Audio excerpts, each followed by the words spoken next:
Good evening all. So நாங்கள் innovation and entrepreneurship அசைன்மெண்ட்டில் வந்து second கொஷனை தான் டிஸ்கஸ் பண்ண போகிறோம். ஸோ செகண்ட் கொஷனுக்கான ஆன்சர்ஸ் வந்து ஓகே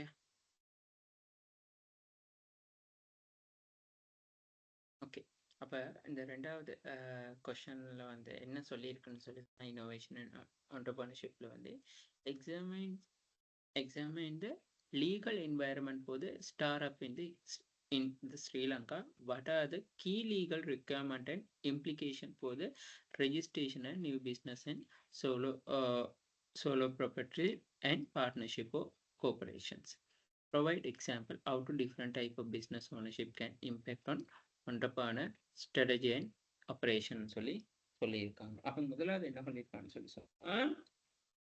அதாவது வந்து நிறுவனம் ஒன்றை பதிவு செய்வதற்கான இலங்கையில வந்து தனியுடைமையோ பங்குடைமையோ கம்பெனி நிறுவனம் ஒன்றையோ பதிவு செய்வதற்காக பின்பற்ற வேண்டிய நடைமுறைகள், அதாவது சட்ட வழிதான ஆவண தேவைப்பாடு எப்படி காணப்படுதுன்னு சொல்லி கேட்குறாங்க. அதாவது ஒரு பிஸ்னஸை வந்து ரெஜிஸ்ட்ரேஷன் பண்ண ஒரு ஒன்டர்பிரனர்னு சொல்லக்குள்ள வந்து ஒரு புதிய ஒரு வணிகத்தை உருவாக்கக்கூடியவர். ஸோ அப்படி ஒரு புதிய ஒரு வணிகத்தை உருவாக்கக்குள்ள வந்து பதிவு செய்வதற்கான நடைமுறைகள் என்னதுன்னு சொல்லி கேட்குறாங்க.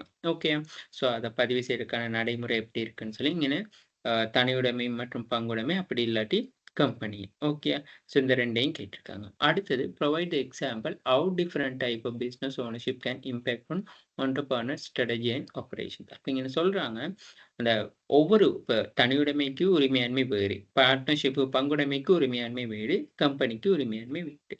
இந்த 3 வகையான நிறுவனத்திலையும் காணப்படுகின்ற தந்திரோபாயங்கள் எப்படி அதாவது அதாவது ஆபரேஷன்ஸ்னா செயற்பாடு, தந்திரோபாயம் மற்றும் செயற்பாடுகள் வந்து எப்படி காணப்படுதுன்னு சொல்லி கேட்குறாங்க.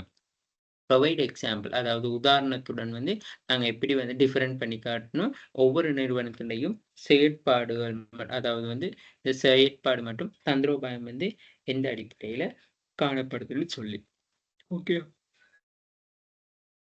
அப்போ இங்கே முதலாவது வந்து நாங்கள் என்ன சொல்லணும்னு சொன்னால், முதல்ல ஒரு ஆர்கனைசேஷன்னா என்னதுன்னு சொல்லி கொடுக்கணும். அதாவது ஒரு வணிகத்தை விட ஒரு நிறுவனம்னா என்னதுன்னு சொல்லி கொடுக்கணும். வணிகத்துக்குள்ள தான் அந்த நிறுவனம் இருக்கு. அப்போ முதலாவது நாங்க இங்க சொல்லணும் நிறுவனம்னா என்னதுன்னு சொல்லி முதலாவது சொல்லணும். ஓகேயா? அதுக்கு அடுத்த விஷயமா வந்து நிறுவனத்தின் வந்து சார்ட்டை கொடுக்கணும். அதாவது நிறுவனம் வந்து எப்படி வகைப்படுத்தப்படுதுன்னு சொல்லி. அடுத்த ஒரு விஷயம், இப்ப இந்த தனியுடைமைனா நாங்க முதல்ல என்னதுன்னு சொல்லி ஒரு லைன்ல டிஸ்கிரிப்ஷன் ஒன்று கொடுக்கணும். அதே மாதிரி பங்குடைமைனா என்னதுன்னு சொல்லி ஒரு டிஸ்கிரிப்ஷன். கோஆபரேஷன் கம்பெனி, அதாவது நார்மலா கோஆபரேஷன்னா கம்பெனி மீன்ஸ்னு அர்த்தம். கோஆபரேஷன்ஸ்னா என்னதுன்னு சொல்லி நாங்க ஒரு எக்ஸ்பிளனேஷன் ஒன்று கொடுக்கணும். ஓகே, அது கொடுத்த பிறகு அப்புறம் நாங்க இந்த தனியுடைமை பங்குடைமையும் பதிவு செய்யறது வந்து ஒரே முறையை தான் பின்பற்றணும். அப்ப அது பதிவு செய்யும் பொழுது பின்பற்ற வேண்டிய நடைமுறைகள் என்னதுன்னு சொல்லி மென்ஷன் பண்ணணும். அதே மாதிரி கம்பெனி என்றாலும் அதை எப்படி பதிவு செய்யும் பொழுது பின்பற்ற வேண்டிய நடைமுறைகள், அதாவது அங்க சொல்லணும் what are the key legal requirement and implication for registration of new venture. எப்படி நாங்கள் அதை வந்து என்ன எங்களுக்கு ரிக்வயர்மெண்ட்ஸ் கேட்பாங்க, ஸோ அதை என்ன ப்ராசஸில் வந்து நாங்கள் இம்ப்ளிகேஷன் ஃபார் த ரெஜிஸ்ட்ரேஷன் எப்படி நாங்கள் அதை ரெஜிஸ்ட்ரேஷன் பண்ணுறதுக்கான என்னென்ன நடவடிக்கை எடுக்கணும். ஓகே, அதில் அடுத்த ஒரு கொஸ்டின் கேட்குறாங்க, provide the example how different type business ownership. இப்போ இங்கே 3 வகையான பிஸ்னஸ் ஓனர்ஷிப்பும் டிஃப்ரெண்ட் டைப்பில் தான் இருக்குது. ஸோ இது வந்து ஒரு தொழிலுரிமையாளரில் வந்து செயற்பாடு மற்றும் தந்திரோபாயத்தில் வந்து எவ்வாறான தாக்கங்களை வந்து செலுத்தும்னு சொல்லி கேட்குறாங்க இந்த 3 வகையான நிறுவனங்களை. ஓகே, அப்போ முதலாவது நாங்கள் இங்கே என்ன சொல்லணும், ஒரு என்ன சொல்லுது, அதாவது வந்து ஒரு வணிக அமைப்புன்னு சொல்லி சொன்னா என்னதுன்னு சொல்லி சொல்லணும். வணிக அமைப்புன்னு சொல்லி சொன்னா முதல்ல என்னதுன்னு சொல்லி சொல்லணும். ஓகே, ஸோ அப்போ அதுக்கு எடுத்த உடனே வந்து நாங்கள் அந்த கொஸ்டின் வரையிருக்கோம். இப்போ முதலாவது கொஸ்டின் நாங்கள் பார்க்கக்குள்ளேயும் ஒன்டர்பிரனர்னா என்னதுன்னு சொல்லி சொன்னோம். ஸ்ரீலங்காவில் இருக்க ஒன்டர்பிரனர்ஸ் யாருன்னு சொல்லி சொன்னோம். அப்புறம் ஸ்ரீலங்காவில் வந்து சக்ஸஸாக அந்த ஒன்டர்பிரனர்ஷிப்பை வந்து சக்ஸஸ் கண்டவங்க யாருன்னு சொல்லி அடையாளம் கண்டு அவங்களோட கேரக்டர், அவங்களோட ஒரு பிரீஃப் ஹிஸ்ட்ரி, அவங்க கடந்து வந்த பாதை, அவங்களோட அவங்க மேற்கொண்ட சேலஞ்சஸ், அவங்களால வந்து அத எப்படி சேலஞ்சஸ எப்படி சந்திச்சாங்கன்னு சொல்லி. அப்ப அதே மாரி தான் கொஸ்டின் 2லயும் வந்து நாங்க டைரக்ட்டா வந்து முதல்ல ஆன்சர்ஸ்க்கு போகாம, முதல்ல ஒரு சின்ன ஒரு 2 லைன்ல சரி சொல்லணும். முதல்ல இந்த வணிக அமைப்புன்னு சொன்னா என்னதுன்னு சொல்லி. ஓகே. ஸோ நான் அதுக்கான உங்களுக்கான ஆன்சர்ஸ் எல்லாமே வந்து எடுத்து தான் வச்சிருக்கிறேன். ஸோ நீங்க அந்த இதுகள பார்த்து கொஞ்சம் உங்களோட ஓன்ஸ் வேர்டையும் போட்டு நீங்க எழுதலாம். எந்த ஒரு பிரச்சனையுமே இல்ல. ஓகே. சரி. அப்ப முதலாவது வந்து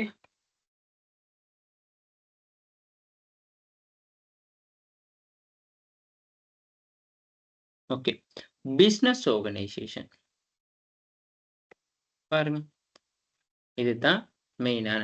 business organisation R the enterprises engaged in production or distribution and selling of goods and service with objective of the earning profit or achieving social well-being.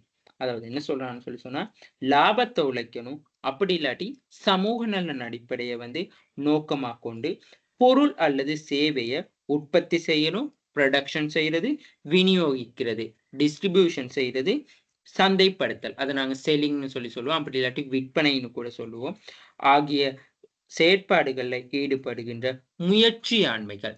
முயற்சியாண்மையை அதுதாங்கண்ணே நாங்க கண்டிப்பா இந்த என்டர்பிரைசஸ்ன்னு சொல்லி சொல்ற விஷயத்த மென்ஷன் பண்ணணும். முயற்சியாண்மை தான் வணிக அமைப்புன்னு சொல்லி சொல்லுவோம். அப்ப இந்த வணிக அமைப்பு வந்து எங்களுக்கு அசைன்மெண்ட்ல சொல்லியிருக்காங்க உரிமையாண்மை அடிப்படையில. அதாவது வந்து பாருங்க, ஓனர்ஷிப் அடிப்படையில தான் வந்து நாங்க வணிக அமைப்ப வந்து என்ன செய்றோம்னு சொல்லி சொன்னா பிரிக்க போறோம். அப்ப நாங்க அடுத்த விஷயம் சொல்லணும். வணிக அமைப்பு வந்து நாங்க கேட்டகரைஸ் பண்ணலாம். அதாவது வந்து எப்படின்னு சொல்லி சொன்னா, can be category private sector, business and public sector, business based on ownership. அதாவது வந்து உரிமையின் அடிப்படையில வந்து நாங்க தனியார் துறை வணிகம், அரசு துறை வணிகம்னு 2 வகையா பிரிக்க முடியும்னு சொல்லி அடுத்த விஷயத்த வந்து நாங்க இங்க மென்ஷன் பண்றோம். ஓகே. அடுத்தது வந்து இந்த சார்ட்ட வந்து நாங்க அங்கன அப்ளை பண்ணணும். ஏன் இந்த சார்ட்ட அப்ளை பண்ணணும்னு சொல்லி சொன்னா, அப்ப நாங்க அரசு துறை இப்ப நாங்க இங்க கேட்டிருக்க அசைன்மென்ட்க்கான கொஸ்டின் வந்து அரசு துறை வணிகத்தை பத்தி கேட்டிருக்காங்க. அப்ப classification of the business based on ownership shown follow chart. அப்ப இந்த பிசினஸ் ஆர்கனைசேஷன் முதல்ல வணிக அமைப்பு. பிரைவேட் செக்டர் அதாவது தனியார் துறை வணிக அமைப்புகள், பப்ளிக் செக்டர்னு சொன்னா அரசு துறை வணிக அமைப்புகள். தனியார் துறை வணிக அமைப்புகளை தான் solo proprietorship and partnership incorporate companies. அதாவது இன்கோர்பரேட் கம்பெனிஸ்னு சொல்லி சொன்னா நாங்க அதை கூட்டிணைக்கப்பட்ட கம்பெனி, கோஆபரேட்டிவ் சொசைட்டிஸ் கூட்டுறவுகள்னு சொல்லி எடுப்போம். இதுதான் பிரைவேட் செக்டர். ஸோ அப்போ எங்களுக்கு வந்து கொஸ்டின் கேட்டிருக்காங்க அந்த பிரைவேட் செக்டருக்குள்ள வர இந்த சோலோ ப்ராப்பர்ட்டி பார்ட்னர்ஷிப்பையும் இன்கோர்பரேட் கம்பெனிஸ். அப்ப பப்ளிக் செக்டருக்கு வருவோம். அதைத்தான் நாங்க அரசு துறை வணிக அமைப்பு. இது வந்து business under the central government, அதாவது மத்திய அரசின் கீழ் செயற்படுற அமைப்புகள், டிபார்ட்மெண்ட்ஸ் அதுதான் திணைக்களங்கள். அடுத்தது ஸ்டேட் கோஆபரேஷன் அரச கூட்டு ஸ்தாபனங்கள், ஸ்டேட் கம்பெனிஸ் அரச கம்பெனிகள், அதாவது கம்பெனிகள்னு சொல்லி சொல்லுவோம். அடுத்தது business under the provincial council, அதாவது மாகாண சபையின் கீழ் செயற்படுற வணிகங்கள். அடுத்தது business under the local authorities, அதாவது அதை நாங்க சொல்றது வந்து உள்ளூராட்சி மன்றத்தின் கீழ் செயற்படுற நிறுவனங்கள். இதைத்தான் வந்து உரிமையின் அடிப்படையில். அப்ப அங்க அசைன்மெண்ட்ல கேட்டிருக்க விஷயம் வந்து உரிமையின் அடிப்படையில வணிகத்தை வந்து நாங்க இங்க பிரிச்சு சொல்லிட்டோம். சரி சரி. இப்ப அடுத்தது என்ன சொல்லணும்? இப்ப நாங்க என்ன சொல்லணும்? தனி உடைமை வணிகம்னு சொல்லி சொன்னா என்னதுன்னு சொல்லி நாங்க முதலாவது வந்து சொல்லணும். தனியுடைமை வணிகம்னு சொல்லி சொன்னா நாங்க முதலாவது என்னதுன்னு சொல்லி சொல்லணும். ஓகேயா?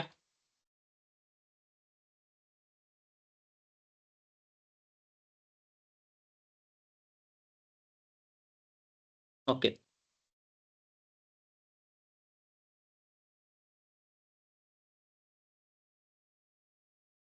ஓகே. பாருங்க. Where the ownership business in held by the single individual, it's called solo proprietorship. அப்ப என்ன சொல்றாங்கன்னா தனி நபர் ஒருவருக்கு உரிமையான வணிகங்களை தான் தனியால் உரிமை வணிகம்னு சொல்லி சொல்றாங்க. தனி ஒரு நபருக்கு சொந்தமான வணிகத்தை தான் தனி உரிமை வணிகம்னு சொல்லி சொல்றாங்க. ஓகே. ஸோ உங்களுக்கு வேணா வந்து இதுலயும் அதே மாதிரி தான். ஓகே. ஸோ இங்கனையும் வந்து அதே விஷயங்கள் தான் சொல்லியிருக்கிறாங்க. ஒரு வணிகத்தை எடுத்துக்கொண்டா வந்து வணிகத்தை வந்து நாங்க என்ன ஓகே. வணிக அமைப்பு வந்து நாங்க பார்த்தோம்னு சொல்லி சொன்னா, பொருட்கள் சிறு விநியோக நடை அதாவது வந்து நாங்க உரிமை அடிப்படையில, நோக்கத்தின் அடிப்படையில, பருமன் அடிப்படையில 3 வகையா கிளாசிஃபிகேஷன் பண்ணலாம். ஸோ எங்களுக்கு மெயினா வந்து ஓனர்ஷிப் பேஸ் பண்ணி தான் வந்து நாங்க என்ன செய்றோம்னு சொன்னா, வணிகத்த வந்து இங்கன பிரிக்கணும்னு சொல்லி சொல்றாங்க. அப்ப கிளாசிஃபிகேஷன் பேஸ் ஓனர்ஷிப்ன்னு சொல்லி சொன்னா, வணிக அமைப்பு வந்து பல்வேறு விதமா உருவாக்க முடியும். அதுல வந்து உரிமை அடிப்படையிலன்னு சொல்ல, நிதியை ஈடுபடுத்தி அந்த இடர்களை பொறுப்பேற்கும் நபர்கள தான் நாங்க என்ன சொல்றோம்? உரிமையாளர்கள்னு சொல்லி ஓனர்ஸ்ன்னு சொல்லி சொன்னா யாரு? The owners are the individual who provide funds for the business and assumes risk by involving in it. அப்ப என்ன சொல்றோம்? வணிகத்துக்கு தேவையான நிதியை ஈடுபடுத்தி, அந்த இடர்கள பொறுப்பேற்கும் நபர்கள தான் நாங்க உரிமையாளர்கள்னு சொல்லி சொல்றோம். அப்ப அவங்க கீழ அந்த உரிமையாளருக்கு கீழ வந்து வணிகத்த நாங்க பிரிக்கும் பொழுது, உரிமைத்துவத்துக்கு கீழ ஓனர்ஷிப்க்கு கீழ பிரிக்கக்குள்ள private sector business organisation, public sector business organisation. அப்ப பிரைவேட் செக்டர்ன்னு சொல்லி சொன்னா, நாங்க சொன்ன இந்த இந்த incorporate company, cooperative society and other association. இப்படியும் நீங்க போட்டாலும் எந்த பிரச்சனையுமே இல்ல. ஸோ அசைன்மென்ட் வந்து எல்லாரும் ஒரே மாரி செய்யணும்னு இல்லல. ஸோ எப்படி மெத்தட்லனாலும் செய்யலாம். சரியா? பப்ளிக் செக்டர் அதாவது business under the central government, provincial council, local government already சொன்னது. அடுத்தது department, state corporation, state companies. Okay. Okay.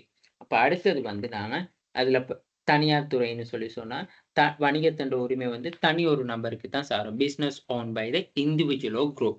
Individual or no the private sector business. அப்ப தனியார் துறைக்கு வந்தாரு சொந்தமான ஒரு தொகுதி நபர்கள் குறித்துடைய வணிகத்தை தான் தனியார் துறை வணிகம்னு சொல்லி சொல்லுவோம். ஸோ அப்ப தனியார் துறை வணிகத்துக்குள்ள உள்ளடக்கப்படுறது தான் வந்து நாங்க ப்ரொப்ரைட்டர்ஷிப்பும்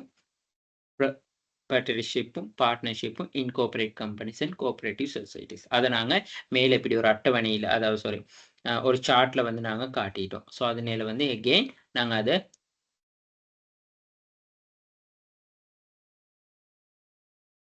அத வந்து திரும்ப எகெயின் எக்ஸ்பிளைன் பண்ண தேவையில்ல. ஓகே.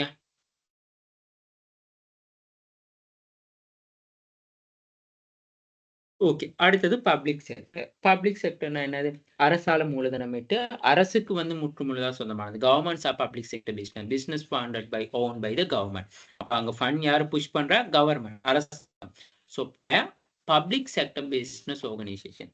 அதாவது வந்து அரசால மூலதனமிடப்பட்டு அரசுக்கு உடைமையாக உள்ள வணிக அமைப்பை தான் வந்து நாங்க பொதுத்துறை வணிக அமைப்புன்னு சொல்லி சொல்றோம். அப்ப இதன் கீழ வந்து அரசு திணைக்களம், அரசு கூட்டு தாபனங்கள், அந்த cooperation, state companies, business registration on under the province council.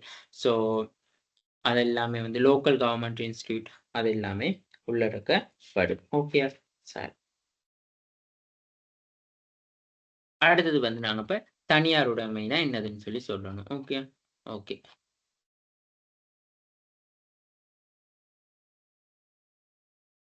Okay. Solo solo solo proprietorship. அப்ப அதாவது வந்து தனிநபர் ஒருவர் கூடித்தாக காணப்படுகின்ற வணிகம் தான் தனியார் உடைமை. அப்ப இங்க வந்து எல்லா நாடுகள்லயும் வந்து இந்த தனி உடைமை வணிகம் வந்து பரவலா காணப்படுது. சந்திரா ஸ்டோர்ஸ்ன்னு சொல்லி சொல்லியிருக்காங்க. Small retail shop. சரியா? இது வந்து எப்படிப்பட்டது? இலகுவா ஆரம்பிக்கக்கூடியது. முதலீடு வந்து போதுமானதாக இருக்கும். அடுத்தது சுயமா வந்து டிசிஷன் மேக்கிங் எல்லாம் எடுக்கலாம். அதத்தான் அங்க சொல்றாங்க. Because it easy for common require only small amount of capital and requires அதாவது சிறிய அளவு மூலதனம் தேவைப்படும். அடுத்தது independent decision சுயமான தீர்மானம் எடுக்க. The success of business depend on the skill, dedication of the owner. அப்ப இந்த உண்மையாலுமே இந்த தனியார் உரிமை இந்த வந்து வணிகத்துல வந்து திறமை மற்றும் அர்ப்பணிப்பு வந்து யார்ல தங்கி உரிமையாளர்ன்ற திறன் மற்றும் அவரோட வந்து அர்ப்பணிப்பு மூலமா தான் நிறுவனத்தின் வெற்றி தங்கி இருக்குன்னு சொல்லி நாங்க சொல்லுவோம். ஓகே. சோ அதுதான் தனியாருடைமை வணிகம். ஓகே. சோ நான் இத சொல்லி முடிச்சுட்டு அடுத்ததுக்கு வரேன். இது ரெண்டையும் எப்படி ரெஜிஸ்ட்ரேஷன் பண்ணணும்னு சொல்லி. ஓகே. சோ இங்க வந்து அவ்வளவுதான் சொல்லணும். சோ இதுல தனியுடைமை வணிகத்தின் அட்வான்டேஜ், டிஸ்அட்வான்டேஜ் அதெல்லாம் இப்ப எதுவுமே சொல்ல தேவையில்ல. ஓகே. சரி. அப்ப நாங்க இங்க சோலோ ப்ராப்பர்ட்டீஸ் பத்தி சொல்லிட்டோம். ஓகே. சோ அதுக்கான உதாரணங்கள் சொல்லணும். அப்போ உதாரணங்கள் வந்து நீங்க எந்த ஒரு வணிகத்தை எடுத்துக்கொண்டாலுமே வந்து நாங்க என்ன செய்யலாம்னு சொல்லி சொன்னா, உதாரணமா வந்து முன்வைக்கலாம். நீங்க உதாரணம் இப்ப இங்கனயே பாருங்க. சானோலி சூப்பர் சென்டர், அ அ என்ன சொல்றது? Das book shop, Imalka saloon. நீங்க எதுனாலும் வந்து நீங்க வந்து தனியுடைமை வணிகம்னு சொல்லி போட்டுக்கொள்ள முடியும். ஓகே. ஸோ அது எந்த பிரச்சனையுமே இல்ல. சரியா? ஸோ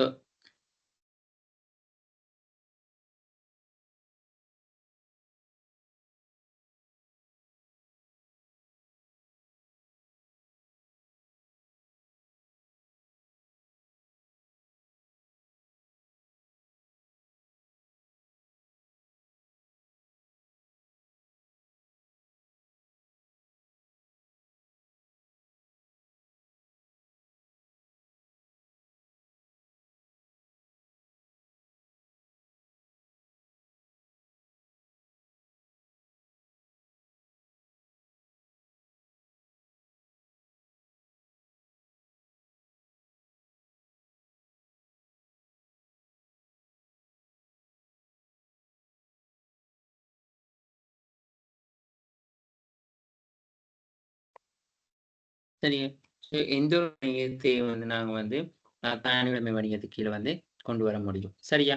அடுத்தது வந்து பங்குடைமை, பார்ட்னர்ஷிப். ஓகே.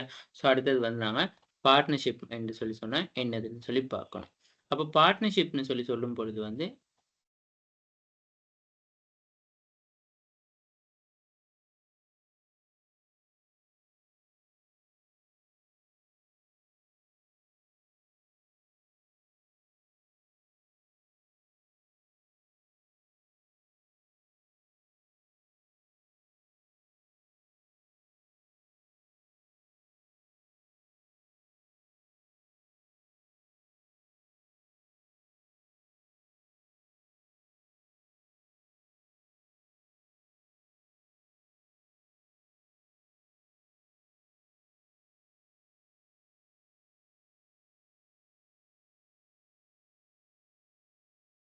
ஓகே. பார்ட்னர்ஷிப் வணிகம்னு சொல்லி சொன்னா என்ன சொல்றாங்கன்னு சொல்லி சொன்னா, அந்த பார்ட்னர்ஷிப் வணிகத்த வந்து ஒரு டிபைன் பண்றாங்க. யார் டிபைன் பண்றாங்கன்னா, 1890ஆம் ஆண்டு பங்குடைமை கட்டளை சட்டம். இன் 1890 the partnership defines as follow. Partnership ordinance audience அந்த சாரி ஆர்டினன்ஸ்ன்னு சொல்ற அந்த கட்டளை ஆர்டினன்ஸ்ன்னு சொன்னா கட்டளை சட்டம் தான் பங்குடைமை வந்து எப்படி வரைவிலக்கணப்படுத்துதுன்னு சொன்னா லாப உழைக்கும் நோக்கத்தின இப்போ ஒரு பங்காளர் வந்து என்ன செய்வாங்க லாபம் உழைக்கும் the relationship between the individual who carry out the business with the profit move with the partnership லாபம் உழைக்கும் நோக்கத்துடன் வந்து வணிகத்தை நடத்தி செல்ற ஒரு தனிநபர்களுக்கு நடத்தி செல்லும் தனிநபர்களுக்கு இடையே காணப்படுகின்ற ஒரு தொடர்பை தான் வந்து பங்குடைமைன்னு சொல்லி சொல்றோம். அப்ப 1890ஆம் ஆண்டு ஆர்டினன்ஸ் என்ன சொல்லுதுன்னு சொல்லி சொன்னா அந்த பங்குடைமை பத்தி பார்ட்னர்ஷிப்பை பத்தி அதாவது லாபம் உழைக்கும் நோக்கத்துடன் the relationship between the individuals who carry out the business with profit movies sorry profit motive is பார்ட்னர்ஷிப்னு சொல்லி சொல்றோம். அப்ப லாபத்தை உழைக்கும் நோக்குடன்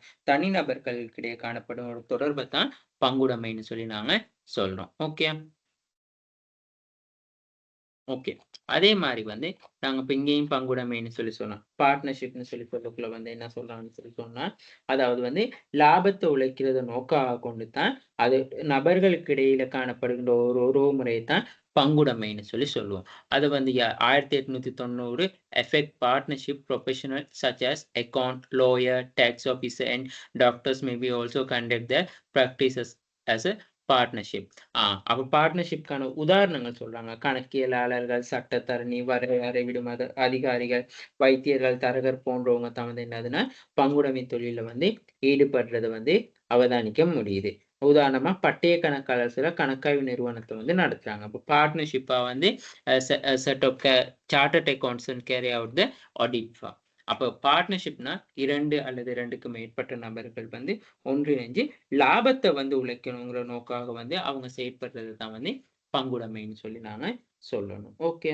சரி.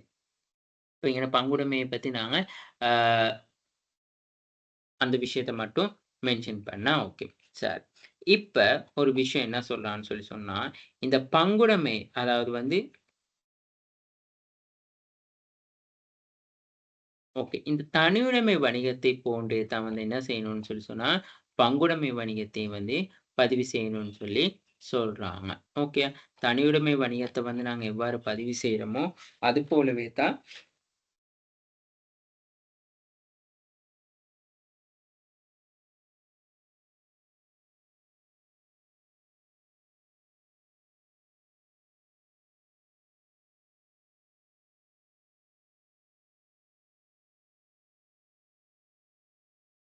the registration process பாருங்க என்ன சொல்லியிருக்காங்க, the registration process of the partnership it's similar to the registration process of the solo proprietorship. அப்ப இந்த விஷயத்தை வந்து இப்போ கண்டிப்பா அங்கன எழுதணும். ஓகே, அப்ப நாங்க என்ன இது வரைக்கும் பார்த்ததுல என்னது, முதலாவது ஆர்கனைசேஷன் பிசினஸ் ஆர்கனைசேஷன் என்னதுன்னு சொல்லி எழுதணும். பிசினஸ் ஆர்கனைசேஷன் வந்து ஓனர்ஷிப் பேஸ் பண்ணி எப்படி வந்து டிவைட் ஆகுதுன்னு சொல்லி ஓனர்ஷிப் பேஸ் பண்ணி டிவைட் ஆகுது ரெண்டா, அதுதான் வந்து நாங்க பிரைவேட் அண்ட் கவர்மெண்ட்னு சொல்லி சொன்னோம். அப்புறம் அந்த சார்ட் ஸ்கேல போடணும், எப்படி பிரைவேட் அண்ட் கவர்மெண்ட்ல வந்து டிவைடட் ஆகக்குள்ள. அடுத்தது வந்து நாங்க சொன்னோம் இண்டிவிஜுவல் ப்ராப்பர்ட்டிஸ்னா என்னதுன்னு சொல்லி பார்த்தோம். ஸோ அதை வந்து சின்னதா ஒரு பேராகிராஃப்ல எழுதிட்டு வந்து அதன் சும்மா நன்மையை வந்து சமரைசிங்கா சொல்லணும். சமரைசிங்கா அதை பத்தி சொல்லணும். ஸோ அந்த சமரைசிங்கான விஷயம் வந்து ஈஸியா அந்த இதுல வந்து சொல்லி இருக்கிறாங்க. ஸோ இதுதான் சமரைசிங் வந்து ரொம்ப ஈஸியா இருக்கு. ஓகே, ஸோ நன்மை தீமையெல்லாம் சொல்லாம ஸோ இதுல வந்து டிரெக்டா அழகா சமரைசிங் வந்து இந்த சின்ன விஷயத்துல வந்து சொல்லியிருக்கிறாங்க. அடுத்தது வந்து பார்ட்னர்ஷிப் அந்த சோலோ ப்ராப்பர்ட்டிஸ்க்கு வந்து நாங்க எக்ஸாம்பிள் கொடுக்கணும். அடுத்தது பார்ட்னர்ஷிப்னா என்னதுன்னு சொல்லி சொன்னோம். பார்ட்னர்ஷிப்க்கு வந்து உதாரணத்தை எக்ஸாம்பிள்ஸ் கொடுக்கணும். அப்புறம் நாங்க அது முடிய வந்து சொல்லணும். இப்ப இந்த ரெஜிஸ்ட்ரேஷன் அப்ப ரெஜிஸ்ட்ரேஷன் வரக்குள்ள வந்து மெயினா ஒரு விஷயத்த வந்து நாங்க கண்டிப்பா இன்க்ளூட் பண்ணும். The registration process of the partnership is similar to the registration process of the solo proprietorship.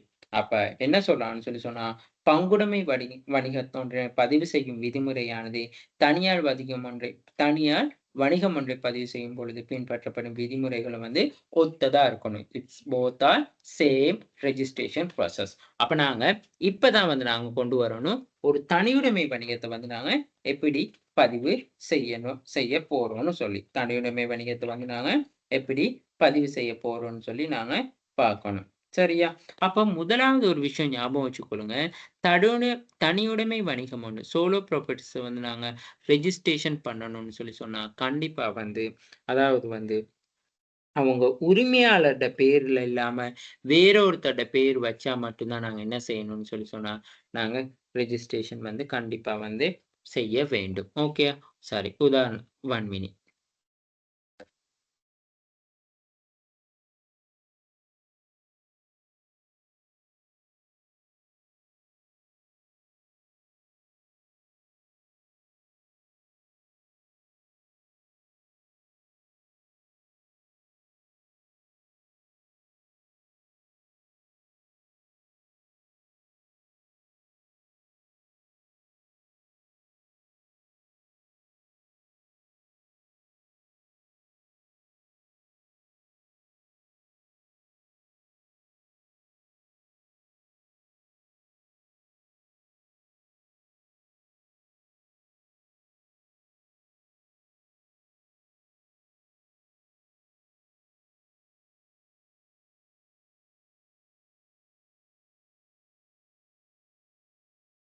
இல்ல. நான் ஒரு டாக்குமெண்ட் ஒண்ணு பார்த்தேன். அந்த டாக்குமெண்ட் வந்து இல்ல. ஓகே, சரி. ஸோ அப்ப அதாவது வந்து தனியுடைமை வணிகத்தை வந்து பதிவு செய்யறதுக்கான ஒரு மெத்தட் இருக்கு. பங்குடைமையும் அதே same as use same process தான். Okay, okay. அப்ப இங்க வந்து நாங்க பார்ப்போம் அடுத்தது.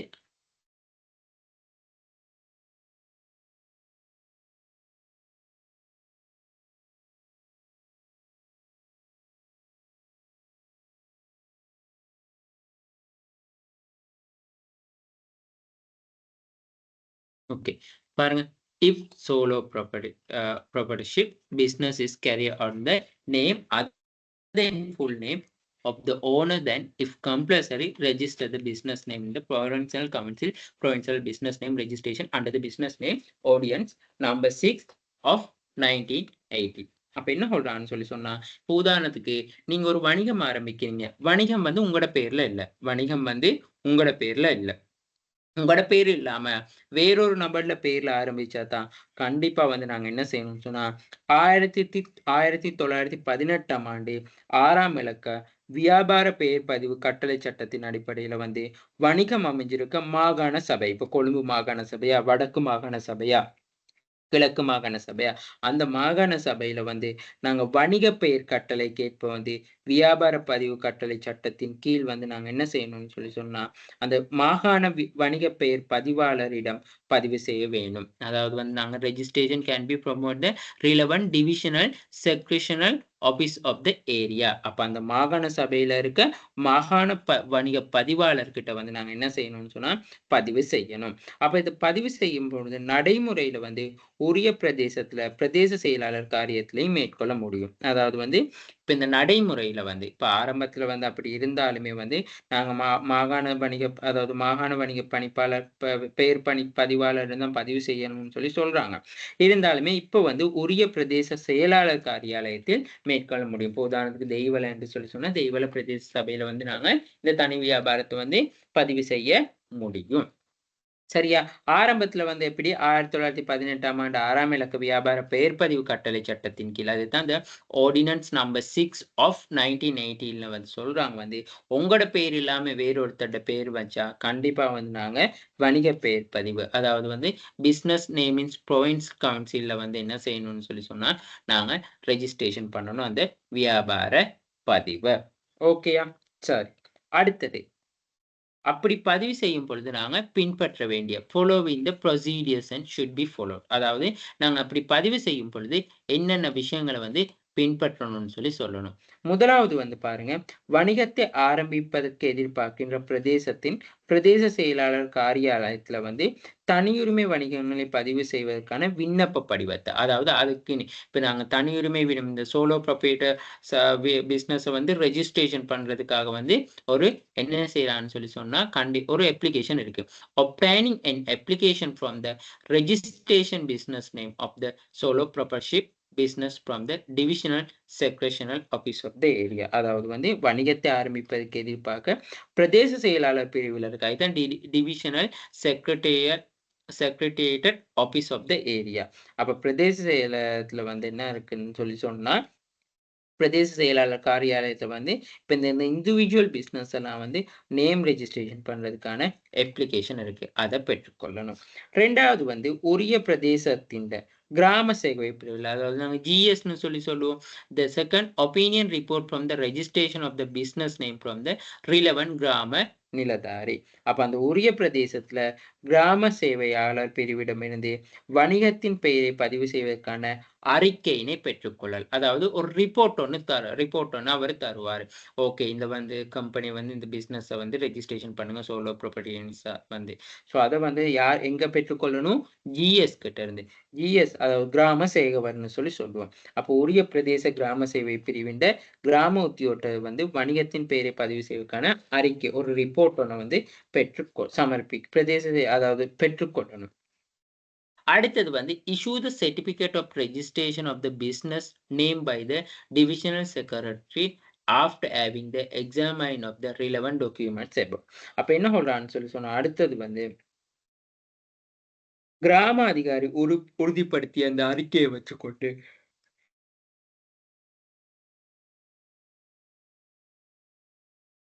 ஓகே அதாவது இந்த கிராம அதிகாரி உறுதிப்படுத்தி அந்த ரிப்போர்ட்டை வச்சுக்கொண்டு பூரணப்படுத்தி அந்த ஏற்கனவே நாங்க அந்த பூரணப்படுத்திய பதிவம் இருக்குதான் ரெஜிஸ்ட்ரேஷன் பதிவு செய்யறதுக்கான விண்ணப்ப படிவம். ஸோ அந்த ரெஜிஸ்ட்ரேஷன் செய்யறதுக்கான விண்ணப்ப படிவமும் கிராம அதிகாரி உறுதிப்படுத்திய அந்த ரிப்போர்ட்டையும் வந்து என்ன செய்யணும்னா பதிவுக்குரிய கட்டணத்துடன் பிரதேச செயலாளர் அப்ப அந்த ரெஜிஸ்ட்ரேஷன் பண்றதுக்கு வந்து எவ்வளவு அமௌண்ட் போகுதோ அந்த பதிவுக்குரிய கட்டணத்தோடு வந்து பிரதேச செயலாளர் டிவிஷனல் செக்ரட்டரி அந்த ஆபீஸ்ல வந்து சப்மிட் பண்ணணும். பிரதேச செயலாளர் மேற்குறிப்பிட்ட விடயமெல்லாம் பரிசீலனை செஞ்ச பிறகு வந்து என்ன செய்வார்னு சொன்னா எங்களுக்கு வந்து அந்த சான்றிதழை வந்து வியாபாரத்தின் வணிகத்தின் பெயர் பதிவு செய்தமைக்கான சான்றிதழை வழங்குவார். ஸோ இதுதான் வந்து நாங்க அங்கே சொல்ல வேண்டிய ப்ராசஸா இருக்கும். ஓகேயா? ஓகே.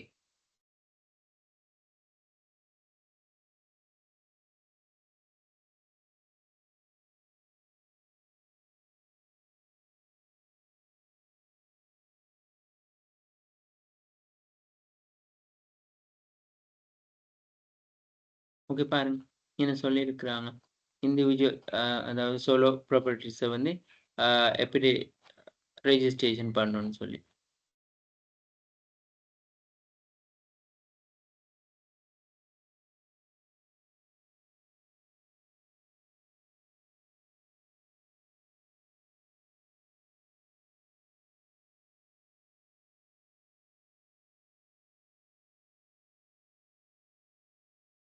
அப்ப நீங்க இங்க இன்னொரு விஷயம் சொல்லலாம். இந்த ரெஜிஸ்ட்ரேஷன் வந்து இம்பார்ட்டன்ஸான்னு சொல்லி கேட்டா சோலோ ப்ராப்பர்ட்டீஸ்ல வந்து நாட் இம்பார்ட்டன்ட். வேறொரு பெயர்ல பதிவு செஞ்சா மட்டும் தான் நாங்க என்ன செய்யணும்னு சொல்லி சொன்னா, ரெஜிஸ்ட்ரேஷன் பண்ணி கொண்டு போகணும். அப்படி இல்லாம எங்கட நேம்லயே வந்து நாங்க வந்து பதிவு செய்றதா எங்கட நேம்லயே நாங்க ஒரு வணிகத்த உருவாக்கி இருந்தோம்னு சொன்னா, அது வந்து பதிவு செய்யணுங்கிற அவசியம் இல்லை. ஓகேயா? சரி. அடுத்தது வந்து நாங்க இன்னொரு விஷயம் வந்து என்ன சொல்லணும்னு சொல்லி சொன்னா, இப்ப இந்த ரெஜிஸ்ட்ரேஷன் வந்து ரெஜிஸ்ட்ரேஷன் ஓகே. இந்த வணிகத்த வந்து எப்படி நாங்க பதிவு செய்து கொண்டு போவோம். வணிகத்தை ஆரம்பி தனியுடைமை வணிகத்த வந்து எப்படி நாங்க பதிவு செய்றதுன்னு சொல்லி நாங்க பார்க்கணும். அப்ப அதுல முதலாவது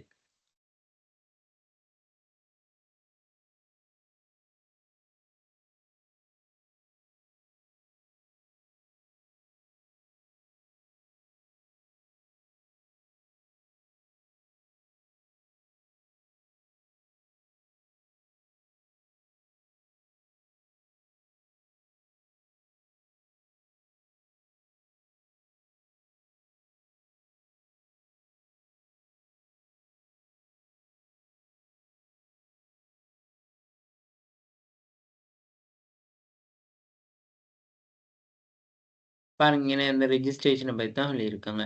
ரெஜிஸ்ட்ரேஷன் இஸ் நாட் மேண்டேட்டரி. அதாவது நான் மேண்டேட்டரின்னு சொல்றாங்க. It is mandatory to register the sole proprietorship. Yes. Yet registration of the business is very useful. If the register, it will be registration of the business name. The business name will be registered under the business name registration ordinance 16 of 1998. The divisional secretarial of his respective province council வந்து நாங்க இத என்ன செய்யணும்னு சொல்லி சொன்னா registration பண்ணி கொள்ளணும். Okay. So இதுதான் வந்து அங்கன மெயினா சொல்லியிருக்கிறாங்க. ஸோ அப்ப இந்த வணிகத்த வந்து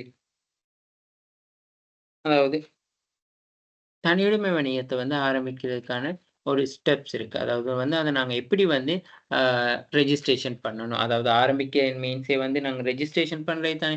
பாருங்க ஸ்டார்ட்டிங் தனியுடைமை வணிகத்த ஆரம்பிப்பது இலகுவா இருந்தாலும், அது தொடர்பாக முயற்சியாளரால வந்து பிரயோக ரீதியாக கடைப்பிடிக்க வேண்டிய சில வழிமுறைகள் இருக்கு. Starting the sole proprietorship, it's easy. They have few steps which should be followed practically by the entrepreneur.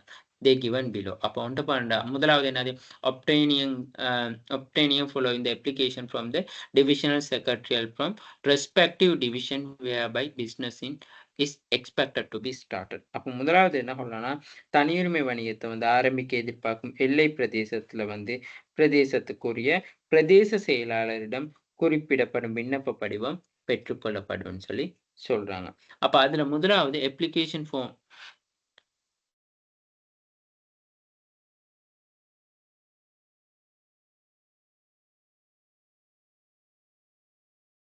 Okay.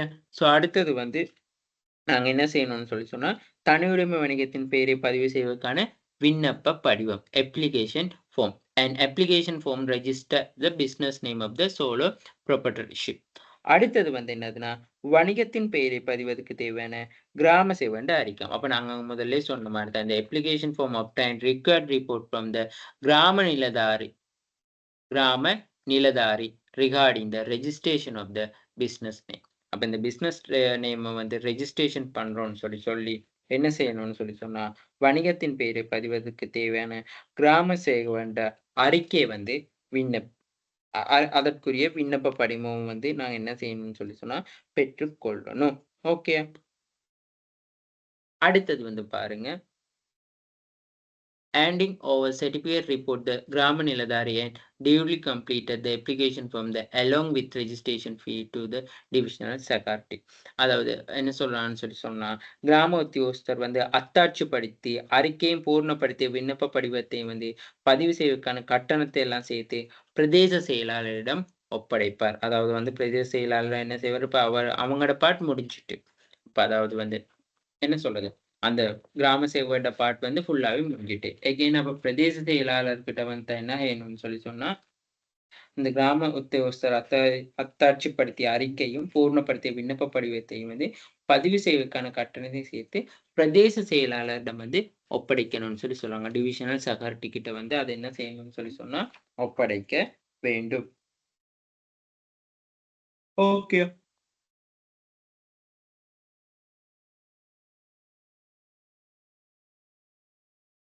இதெல்லாம் முடிஞ்சோன வந்து, அடுத்த விஷயம் என்ன இருக்குன்னு சொன்னா, இந்த மேற்குறிப்பிட்ட ஆவணங்கள் எல்லாமே after reviewing about the document along with the date due to payment, divisional secretary will consider them and if satisfied will register of the business and issue the certificate of the registration of the business name. அதாவது வந்து இப்ப மேற்கூறிய கட்டணங்கள்லாம் செலுத்திய பிறகு வந்து, அவை தொடர்பான காரணங்கள்லாம் வந்து பிரதேச செயலாளர் வந்து தேடி அறிஞ்சு, அதை ஏற்றுக்கொள்வதாயின் பிறகு வணிகத்தை பதிவு செய்வதற்கான வியாபார பெயர் பதிவு சான்றிதழை வழங்குவான்னு சொல்றாங்க. அப்ப என்ன செய்வாங்க? இப்ப எல்லாம் முடிஞ்சோன உடனே ஆவணம் எல்லாம் செலுத்திய பின்னர் வந்து அது தொடர்பான அதாவது அவை தொடர்பான வந்து காரணங்கள வந்து பிரதேச செயலாளர் வந்து தேடி அறிஞ்சு அதனை ஏற்றுக்கொள்வதாயின் வணிகத்துக்கு வந்து பதிவு செய்தல் வந்து அப்படி இல்லாட்டி அதுக்கான வியாபார பெயர் பதிவு சான்றிதழ் வந்து வழங்குவார்ன்னு சொல்றாங்க. அப்ப கண்டிப்பா வந்து என்ன செய்யணும்? நாங்க எங்கட பேர்ல இல்லாம இன்னொரு பேர்ல தொட்டா பிசினஸ் ஸ்டார்ட் பண்ணியிருந்தா ரெஜிஸ்ட்ரேஷன் பண்ணணும். ரெஜிஸ்ட்ரேஷன் பண்ணதுக்குள்ள நாங்க முதல்ல என்ன செய்யணும்? விண்ணப்ப படிவத்த வந்து பெற்றுக்கொள்ளணும்னு சொல்றாங்க.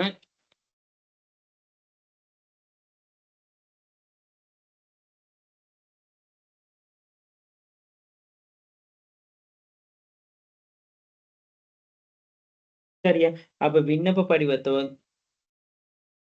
அப்ப நாங்க என்ன செய்யணும்னு சொன்னா, அந்த விண்ணப்ப படிவத்த பெற்றுக்கொண்டு, அத வந்து நாங்க கிராம சேவருக்கு வந்து விண்ணப்ப படிவத்த ஃபில் பண்ணி, கிராம சேவருக்கு அறிக்கையோட வந்து சப்மிட் பண்ணணும். அப்ப கிராம சேவர் வந்து அத அப்ரூவல் பண்ணோன வந்து, திரும்ப அத என்ன செய்யணும்னு சொன்னா, உரிய மாகாண சபையில வந்து என்ன செய்யணும், பெயர் கட்டளை சட்டத்தின் கீழ வந்து நாங்க என்ன செய்யணும்னு சொன்னா, பதியுதுன்னு சொல்லி அனுமதி வழங்கப்படும். ஓகேயா?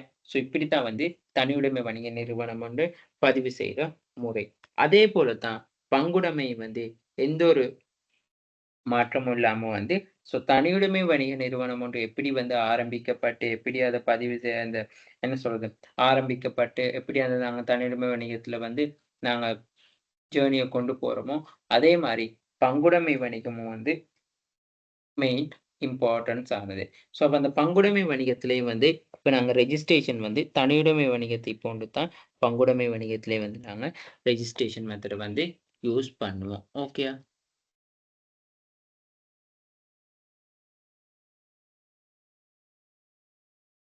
அப்ப இந்த பங்குடைமையிலே வந்து அதாவது பங்குடைமை வணிகத்தின் பெயரை பதிவு செய்வதற்கான விண்ணப்ப படிவத்தை பெற்றுக்கொண்டாச்சு.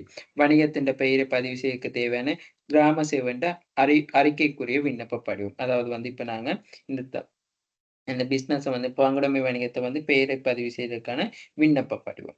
அந்த வணிகத்தின் பெயரை பதிவு கிராம சேவர்ன்ற அறிக்கை வந்து அறிக்கைக்குரிய விண்ணப்ப படிவம். அதாவது இப்ப கிராம சேவர் வந்து அறிக்கை ஒண்ணு வழங்கிட்டான்னு சொன்னா, அந்த அறிக்கைய பேஸ் பண்ணி வந்து நாங்க என்ன செய்யணும்னு சொன்னா, அந்த நிறுவனம் வந்து ஒரு விண்ணப்ப படிவம் ஒண்ணு வழங்கணும்.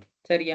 அடுத்தது வந்து கிராமஸ்தியோஸ்தர் வந்து அந்த அத்தாட்சிப்படுத்திய அறிக்கையை வந்து பூரணப்படுத்தி, விண்ணப்ப படிவத்தை வந்து பதிவு தொடர்பான பதிவு செய்வதற்கான கட்டணத்தையும் சேர்த்து செயலாளரிடம் வந்து ஒப்படைப்பார். அதுக்கு பிறகு வந்து அந்த ஆவணங்கள், கட்டணங்கள் செலுத்திய பிறகு அ தொ அது தொடர்பா வந்து பிரதேச செயலாளர் தேடி அறிஞ்சு, அதனை ஏற்றுக்கொள்வதாயின் பிறர் வணிகத்த வந்து பதிவு செய்து, அதற்கான வியாபார பெயர் பதிவு சான்றிதழை விநியோகிப்பார். அப்படி ஏற்றுக்கொள்ளாட்டி அப்படி ஏதாவது சந்தர்ப்பத்தில ஏற்றுக்கொள்ளாட்டி வந்து, அத வந்து அந்த என்ன சொல்றது?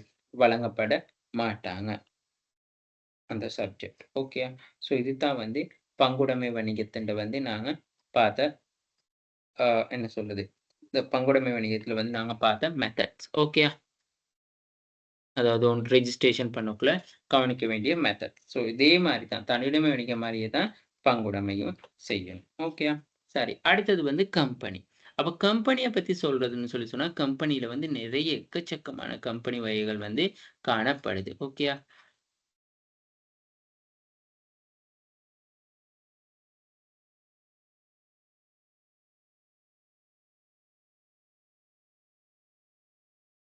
ஓகே.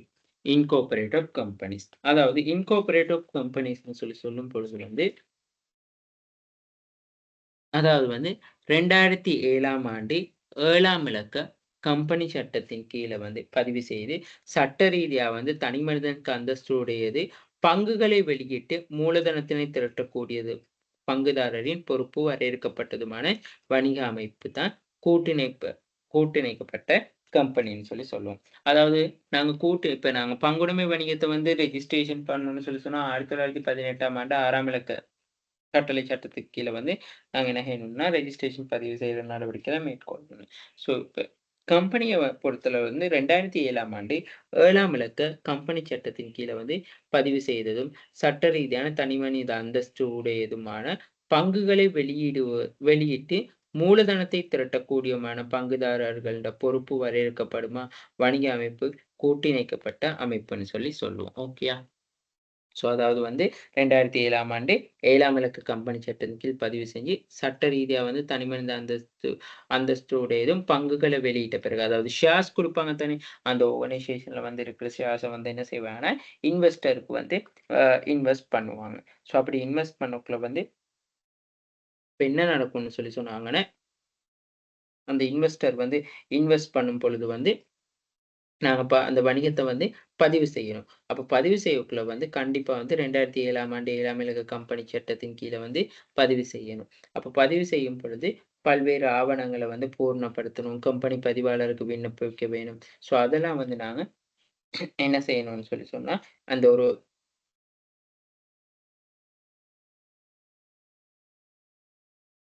ஸோ ஒன் பை ஒன்னா நாங்க அதுகள பார்த்துக்கொண்டு போவோம். ஓகே. சார்.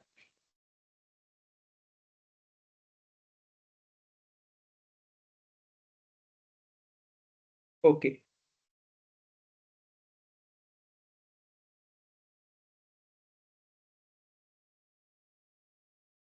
கூட்டிணைக்கப்பட்ட கம்பெனி. கூட்டிணைக்கப்பட்ட கம்பெனின்னு சொல்றது. ஓகே.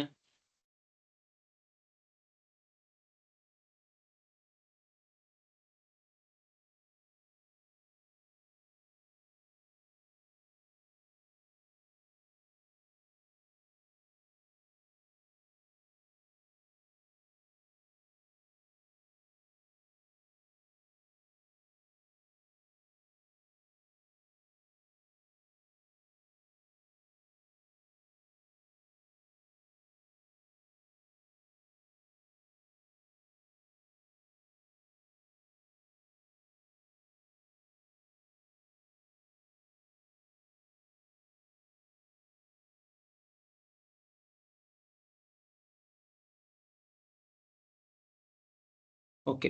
அப்ப இந்த கம்பெனிய பொறுத்தளவுல நாங்க என்ன சொல்றோம்னு சொன்னா, Araliya company limited, Pradeepak company private limited. இந்த எல்டிடின்னு சொல்லி போட்டிருந்தா அது லிமிடெட் கம்பெனி. கூட்டிணைக்கப்பட்ட கம்பெனிகள்னு இருக்கும். அப்ப இந்த கூட்டிணைக்க கம்பெனி 2007ஆம் ஆண்டு 7ஆம் இலக்க கம்பெனி சட்டத்தின் கீழ் கூட்டிணைக்கப்பட்டிருக்கு. தனி நபர்கள்ட கூட்டு கம்பெனின்ற குறிப்பிட்டு காட்ட முடியும்னு சொல்றாங்க. ஓகே. சரி. அப்ப இந்த கூட்டிணைக்கப்பட்ட கம்பெனியில இப்ப இந்த கூட்டிணைக்கப்பட்ட கம்பெனிய பொறுத்தளவுல நாங்க இங்க என்ன செய்யணும்னு சொன்னா, எப்படி ரெஜிஸ்ட்ரேஷன் பண்ணணும்னு சொல்லி தான் அடுத்த விஷயம் பார்க்கணும். ஓகே. சரி.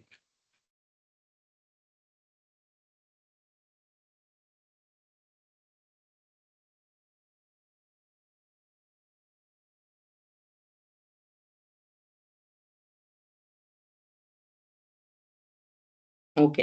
அப்ப இந்த கம்பெனி சட்டத்தின் கீழ தான் நாங்க இந்த கம்பெனிய பதிவு செய்யணும். 2007ஆம் ஆண்டு 7ஆம் இலக்க கம்பெனி சட்டத்தின் கீழ அதாவது குறிப்பிட்ட பிரமாணங்களுக்கு அமைய உரிய ஆவணங்கள் பூரணப்படுத்திய கம்பெனி அ பதிவாளர் பதிவாளருக்கு விண்ணப்பிக்கணும்னு சொல்றாங்க. அப்ப நார்மலா நாங்க அதுக்கான ஃபார்ம்ஸ பெற்றுக்கொண்டு எல்லாமே எங்களுக்கு அட் அ டைம் எங்களுக்கு வழங்குவாங்க. ஸோ அப்படி வழங்கக்குள்ள நாங்க என்ன செய்யணும், அந்த டைம்க்கு அதாவது 2007ஆம் ஆண்டு 7ஆம் இலக்க கம்பெனி சட்டத்தின் கீழ் பதிவு செய்ததுக்கு அமைய அ வணிகத்த நடத்த முடியும்னு சொல்லலாம். ஓகே. சரி.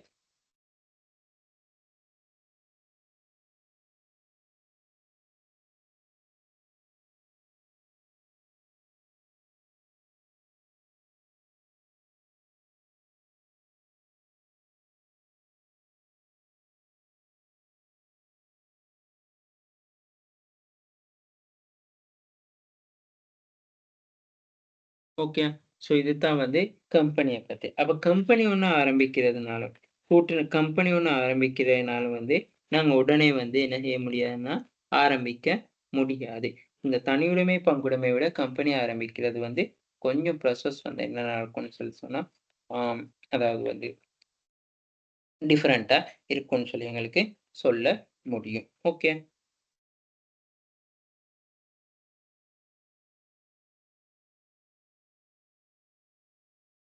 ஓகே. இப்ப அதெல்லாம் முடிஞ்சோன வந்து, நாங்க அடுத்த விஷயம் என்ன சொல்லணும்னு சொன்னா, ஒரு கம்பெனி ஒண்ண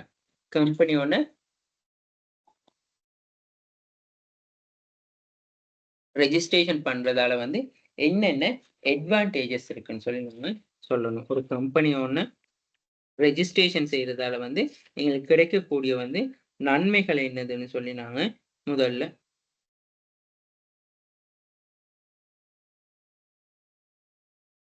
ஓகே. சரியா? ஸோ ரெஜிஸ்ட்ரேஷன் பண்ண பிறகு எங்களுக்கு கிடைக்கக்கூடிய வந்து நன்மைகள் என்னதுன்னு சொல்லி சொல்லணும். ஓகே. சரி. Okay.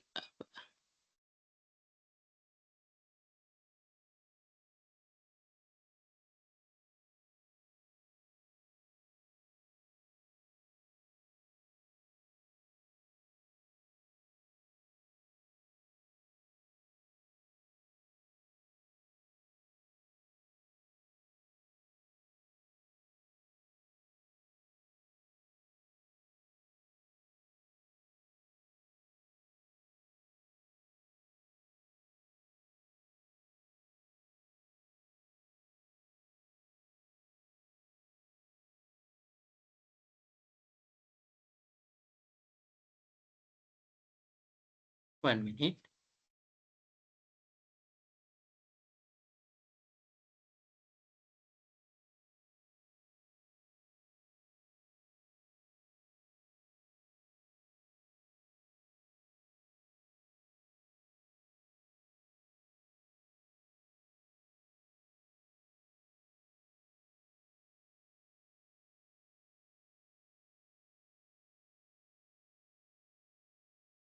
Okay. Advantage of the registration for the business name. அப்ப நாங்க ஒரு வணிகத்த வந்து பதிவு செய்றதால வந்து பெறக்கூடிய நன்மைகள்.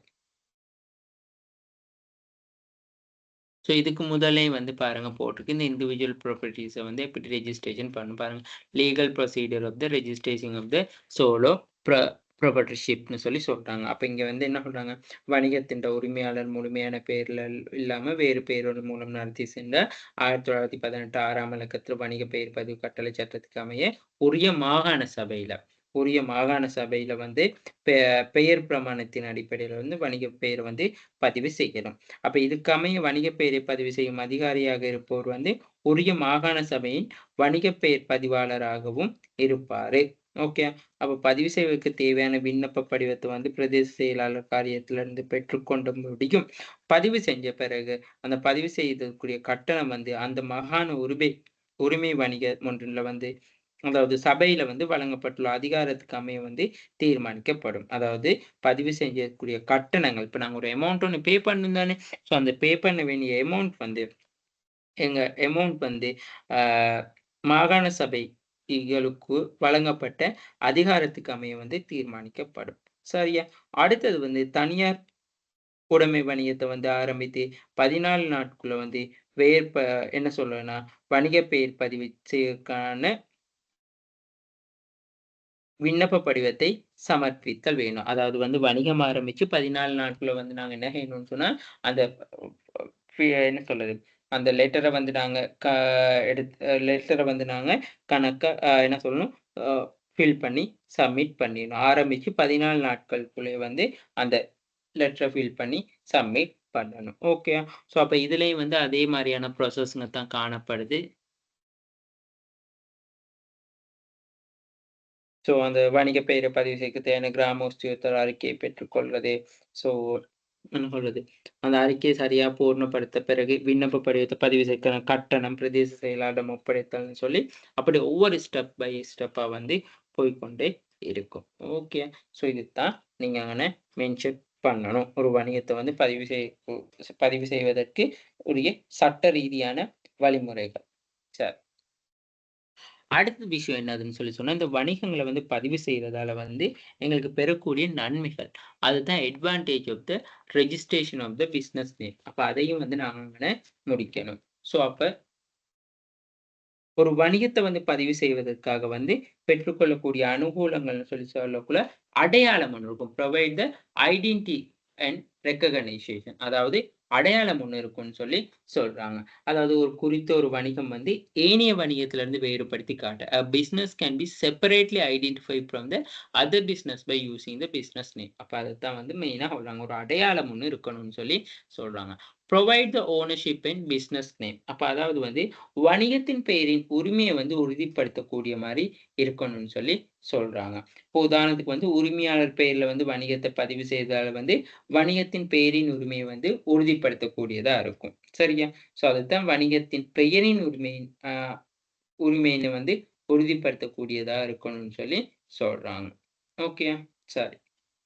அடுத்தது வந்து வணிகத்தினால் வந்து ஊக்குவிப்புகளை பெற்றுக்கொள்வதற்காக வந்து தகமை வந்து கிடைக்கிறது.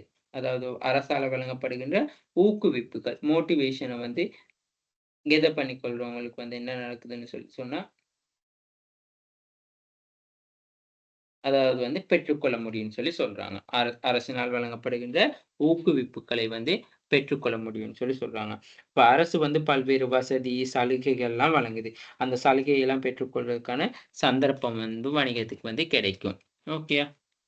அதான் provide the ownership of the business name. அடுத்து provide the qualification to the opinion, incentive given the government. அப்ப அதாவது வந்து வணிகத்தின்ட வந்து அரசினால் வழங்கப்படும் ஊக்குவிப்புகளை பெற்றுக்கொள்வதற்கான தகமை வந்து கிடைக்கிறது.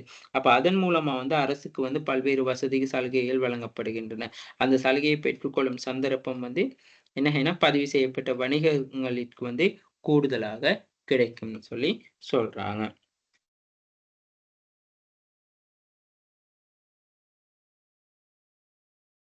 ஓகே. அடுத்தது வந்து கடன இலகுவா பெற்றுக்கொள்ள முடியும். அதுதான் அடுத்த அதாவது வந்து ஈஸி அப்டைன் லோன்.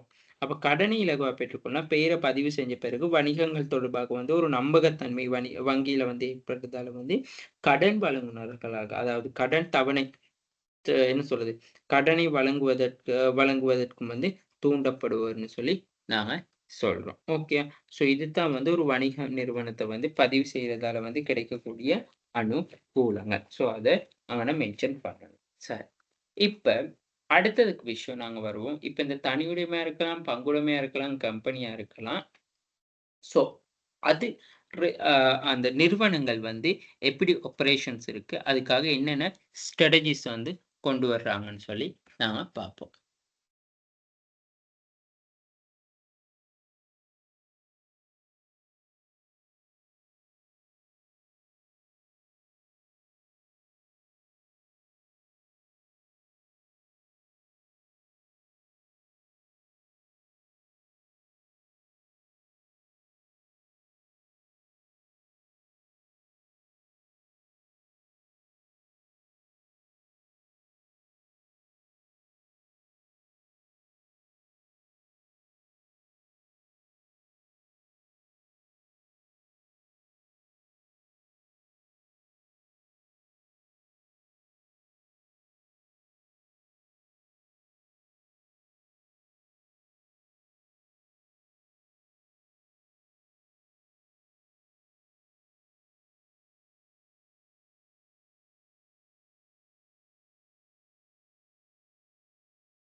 1 minute.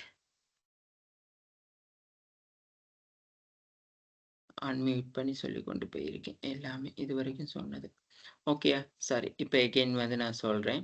அப்ப முதலாவது வந்து நாங்க என்ன செய்யணும்னு சொன்னா, பிசினஸ் ஆர்கனைசேஷன்னா என்னதுன்னு சொல்லி நாங்க சொல்லணும். அடுத்தது வந்து பிசினஸ் ஆர்கனைசேஷன வந்து ஓனர்ஷிப்க்கு அமைய வந்து எப்படி டிவைட் பண்ணலான்னு சொல்லி சொல்லணும். அதுக்கப்புறம் வந்து நாங்க தனியுரிமை சோலோ ப்ராப்பர்ட்டீஸ்னா என்னதுன்னு சொல்லி சொல்லணும். அதுக்காக அத சொல்லிட்டு, அது சின்ன ஒரு விளக்கத்த குடுக்கணும். அப்புறம் வந்து அடுத்தது வந்து அதுக்கான உதாரணம். அடுத்தது வந்து பார்ட்னர்ஷிப்னா என்னதுன்னு சொல்லி சொல்லணும். சின்ன ஒரு விளக்கத்தோட அதுக்கான எக்ஸாம்பிள் குடுக்குறோம். சரியா?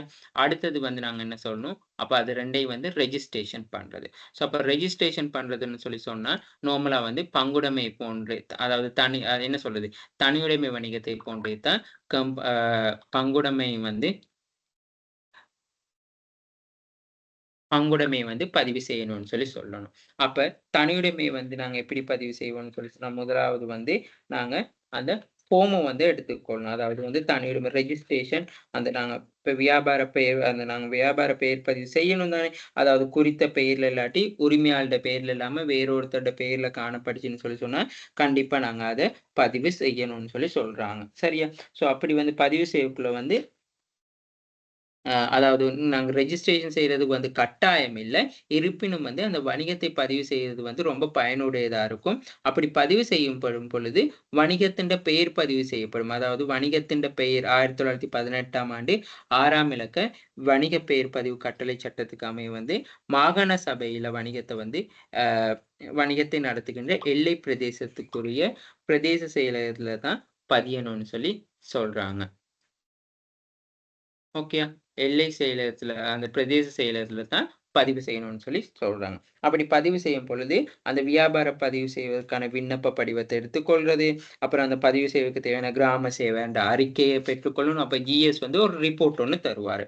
அதுக்கப்புறம் அந்த கிராம சேவையோட அறிக்கையோட, அந்த பூர்ணப்படுத்தப்பட்ட அத ஃபில் பண்ண அந்த அப்ளிகேஷனோட, அதுக்கான அந்த பதிவு செய்றதுக்கான ரெஜிஸ்ட்ரேஷன் ஃபீய வந்து நாங்க பிரதேச செயலர்ட்ட டிவிஷனல் செக்ரட்டரியில வந்து நாங்க கட்டுவோம். அதுக்கு பிறகு வந்து அங்க செலுத்திய பிறகு, அவர் அது தொடர்பான பிரதேச செயலாளர் வந்து, ஓகே கம்பெனி ஒண்ணு இப்படி இருக்கா? சாரி தனியுரிமை வணிகம் ஒண்ணு இப்படி ஸ்டார்ட் பண்றாங்களா? என்ன அந்த வணிகம் இருக்கு? அப்படின்னு சொல்லி சும்மா எல்லாம் சர்ச் பண்ணி பார்த்துட்டு, அதுக்கான வியாபார பதிவு சான்றிதழ குடுப்பாரு. அதே போல தான் வந்து கம்பெனி. இப்ப கம்பெனின்னு சொல்லி சொன்னா, நாங்க முதல்ல என்னதுன்னு சொல்லி அங்கன உங்களுக்கு கண்டிப்பா வந்து அதே மாரி. அதாவது தனியார் துறையை பிரதிநிதித்துவப்படுத்தி பிரபல்யமான ஒரு வணிக அமைப்பா கூட்டிணைக்கப்பட்ட கம்பெனி வந்து இனம் காணப்படுதுன்னு சொல்லி சொல்றோம். சரியா? அப்ப கூட்டிணைக்கப்பட்ட கம்பெனின்னு சொல்லி சொல்லும் பொழுது 2007ஆம் ஆண்டு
1 minute.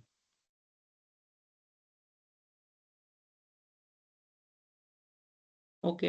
ஸோ அப்போ நாங்கள் கம்பெனின்னு சொல்லி சொன்னால் 2007ஆம் ஆண்டு 7ஆம் இலக்க கம்பெனி சட்டத்தின் கீழ் பதிவு செய்யப்படுகின்ற சட்ட ஆளுமை உடைய, அதை தான் லீகலி சொல்லி சொல்கிறோம். த start up. Okay. The Companies Act 7 of 2007 has given the definitions to private limitation company. It can be the started as company which has a number of shareholder limited 50 share cannot be offered the publication liabilities limited on the private limited company. இப்போ இங்கே என்ன சொல்கிறான்னு சொன்னால் 2007ஆம் ஆண்டு 7ஆம் இலக்க company சட்டத்தின் கீழ் பதிவு செய்யப்படுகின்ற சட்ட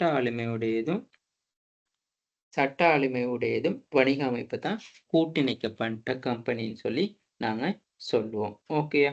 ஸோ அப்போ இங்கே வந்து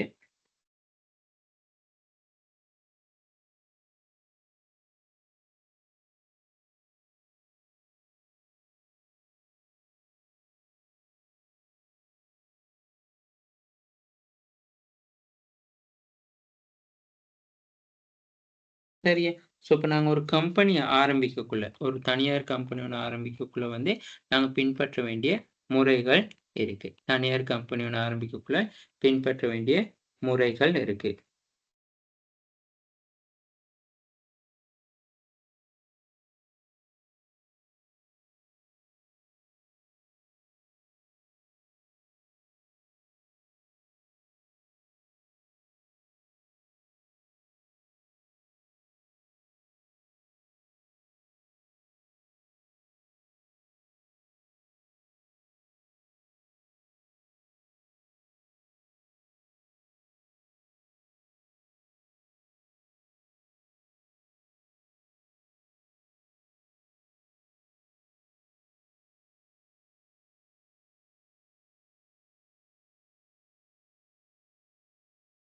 ஓகே. அப்போ முதலாவது வந்து நாங்கள் என்ன சொல்கிறோம்னு சொல்லி சொன்னால், ஒரு வரையறுக்கப்பட்ட தனியார் கம்பெனியை ஆரம்பித்து நடத்தி செல்றதுக்கு 2007ஆம் ஆண்டு 7ஆம் இலக்க கம்பெனி சட்டத்தின் கீழே வந்து பதிவு செய்யணும். அப்போ அதுக்காக வந்து கம்பெனி பதிவாளர், கம்பெனி அந்த ரெஜிஸ்டார் வந்து என்ன செய்யணும்னு சொல்லி சொன்னால், registrar of the companies along with application form. அப்போ அந்த கம்பெனி பதிவாளர் வந்து பின்வரும் ஆவணங்களை வந்து சமர்ப்பிக்கணும்னு சொல்லி சொல்றாங்க. அது முதலாவது தான் statement regarding the name of the company. அப்போ நாங்கள் வரையறுக்கப்பட்ட ஒரு தனியார் கம்பெனிக்கு பேரொன்று தெரிவு செய்யும் பொழுது கடைபிடிக்க வேண்டிய சில ஒழுங்கு விதிகள் இருக்கு. அதாவது வந்து என்னதுன்னா, உதாரணமாக வந்து தற்பொழுது பாவனையில் இருக்க பெயரோ அப்படி இல்லாட்டி அதுக்கு ரிலேட்டடான பெயர் எதுவுமே வந்து எங்களால் வைக்க முடியாது. அது மட்டும் இல்லாமல் இந்த இலங்கை, அந்த என்ன சொல்றது, இலங்கை அரச சனாதிபதி போன்ற சொற்றொடர்களை வந்து எங்களால் வந்து பயன்படுத்த முடியாதுன்னு சொல்லி சொல்றாங்க.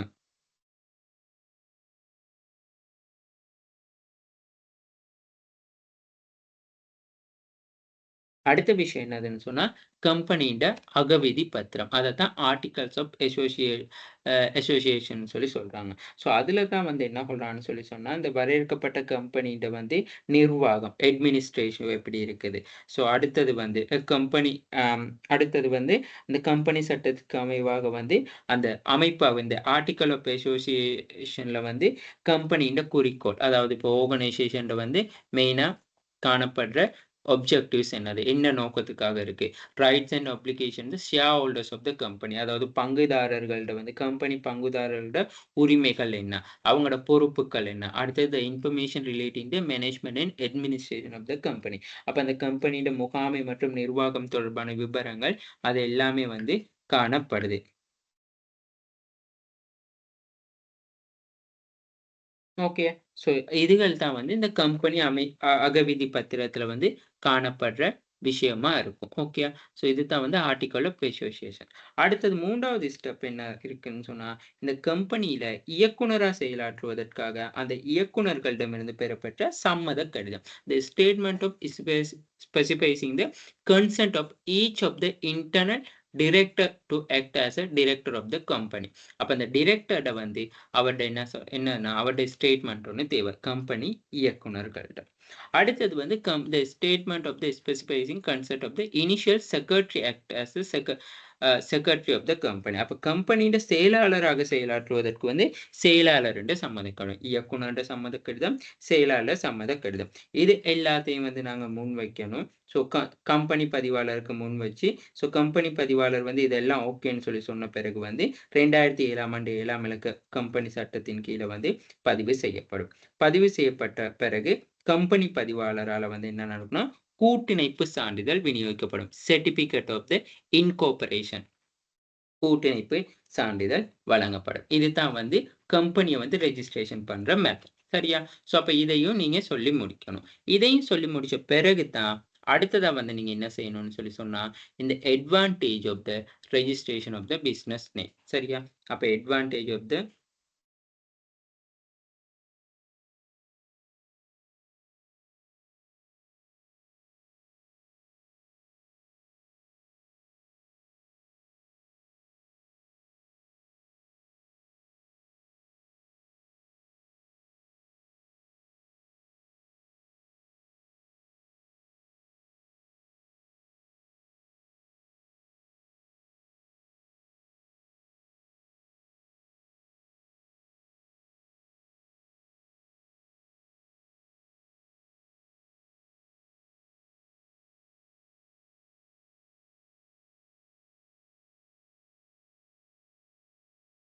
ஓகேயா?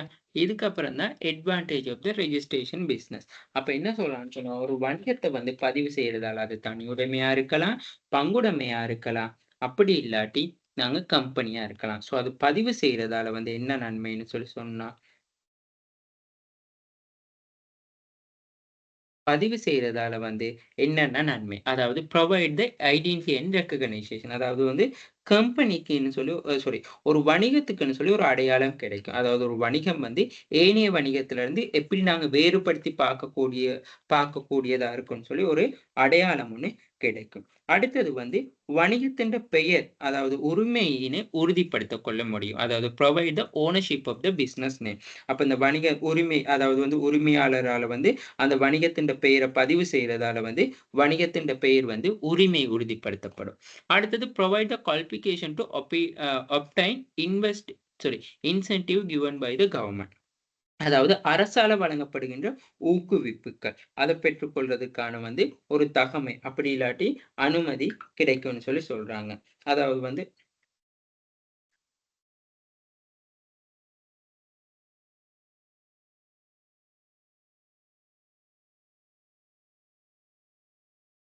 சரியா?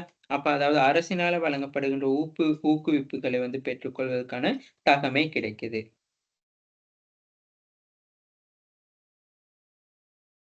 அதாவது அரசியலா வழங்கப்படுகின்ற சலுகைகள், அந்த டேக்ஸ் லோயல்டி ஃபீஸ் கிடைக்கிறது. டேக்ஸ் எல்லாம் வந்து டிடக்ஷன் கிடைக்கிறது. ஸோ அது அவங்களால வந்து கவர்மெண்ட்டால வழங்கப்பட்ட training and developments program participate பண்ண கிடைக்கிறது. ஸோ அந்த மாரியான விஷயங்கள் எல்லாமே வந்து என்ன நடக்கும்னா வழங்கப்படும். அடுத்தது வந்து கடனை இலகுவாக வந்து பெற்றுக்கொள்ள முடியும்னு சொல்லி சொல்லலாம். கடனை வந்து இலகுவா வந்து ஓகே. கடனை.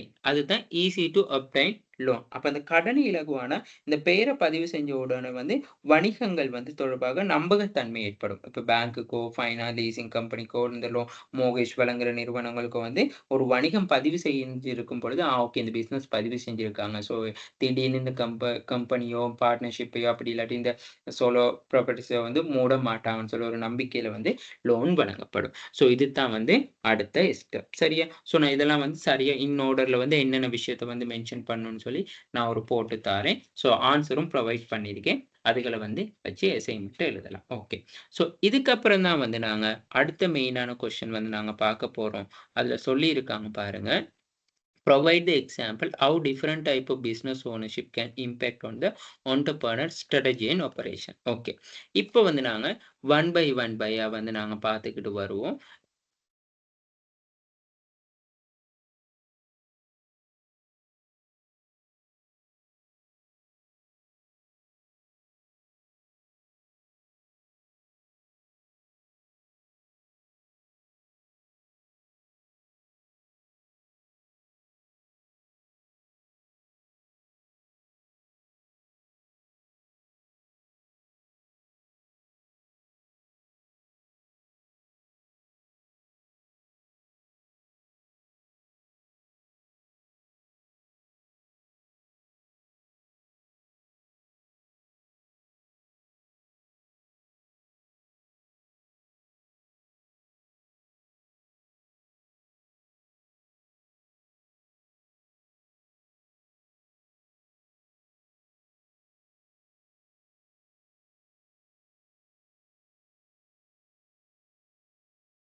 ஓகே. ஸோ அப்போ வந்து அடுத்து நாங்க பார்க்க போறது வந்து ஆர்கனைசேஷன்ட வந்து நன்மை எப்படி இருக்கும்னு சொல்லி. இப்போ ஒரு ஆர்கனைசேஷன் எடுத்துக்கொண்டோம்னு சொல்லி சொன்னா, ஆர்கனைசேஷன் செயற்பாடுகள் மூலமா வந்து அந்த தொழில் உரிமையாளர்கள வந்து தொழில் முனைவோர்ட வந்து ஸ்ட்ராடஜிக்ஸ வந்து எப்படி எப்படி பாதிக்கக்கூடியதா இருக்கும்னு சொல்லி நாங்க இங்கன பார்க்க போறோம். ஓகேயா? ஸோ அப்ப அதில் முதலாவது வந்து நாங்க இப்ப தனியுடைமை வணிகத்த தானே எடுத்துக்கொண்டோம். அப்ப தனியுடைமை வணிகத்த எடுத்துக்கொண்டா, அதன் நன்மைகள வந்து பாருங்க. இப்ப தனியுடைமையில வந்து முதலாவது வந்து என்ன சொல்லியிருக்காங்க?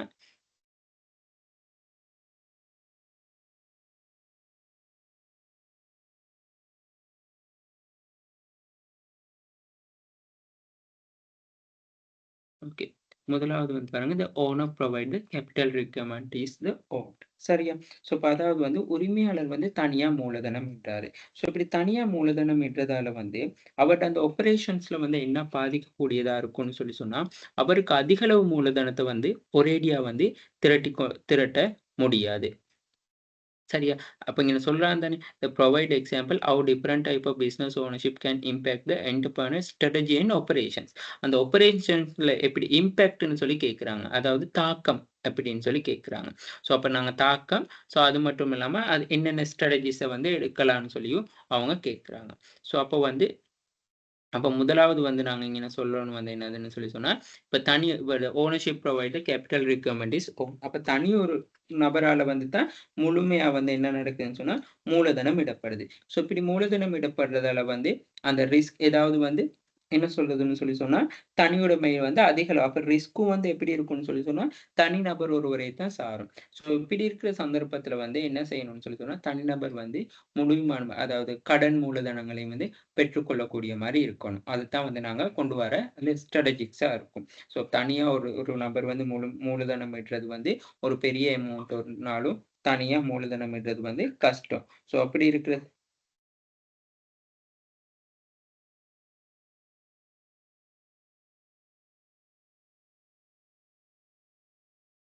ஓகே. ஸோ, ஒரு அதனால தான் வந்து நாங்க சொல்றோம் வந்து, கடன் மூலதனங்கள வந்து பெற்றுக்கொள்வது. அடுத்தது all manager decisions are made by the owner. அப்போ முகாமை தீர்மானங்கள் உரிமையாளரால தான் எடுக்கப்படுது. அப்போ முகாமை தீர்மானங்கள் வந்து எல்லாமே வந்து உரிமையாளரால தான் எடுக்கப்படுது. இதனால வந்து என்ன நடக்கலாம்னு சொன்னா, விரைவான தீர்மானங்கள வந்து எங்களால முன்வைக்கக்கூடியதா இருக்கும். சரியா? ஸோ, அப்ப அந்த ஸ்ட்ராடஜிஸ்ல வந்து நாங்க சொல்ல முடியும். இப்ப விரைவா ஒரு தீர்மானம் எடுக்கிறதால வந்து இந்த சூழல் மாற்றங்களுக்கு ஏற்ப வந்து உரிமையாளரால வந்து என்ன செய்யலாம்? டக்குனு அந்த டிசிஷன கொண்டு வரலாம். ஸோ அப்படி இல்லாத சந்தர்ப்பத்தில வந்து என்ன நடக்கும்னு சொல்லி சொன்னா, ஓகே நாங்க எம்ப்ளாயி கிட்ட கேட்டு இப்ப இன்னும் 2, 3 பார்ட்னர்ஷிப்பா இருந்தா, இப்ப எல்லாரும் சம்மதிக்கணும். ஒரு டிசிஷன் எடுக்க.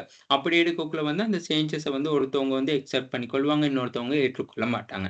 ஸோ அப்ப தனி உடைமை நிறுவனத்த பொறுத்தளவு வந்து, நாங்க இந்த மாற்றங்களுக்கு ஏற்ப வந்து டக்குனு சேஞ்சஸ்ல டிசிஷன் வந்து எடுக்கிறனால வந்து, எங்களுக்கு ஈஸியா வந்து மாற்றங்கள் நோக்கி நகர்ந்து கொண்டு இருக்க முடியும்.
ஓகே.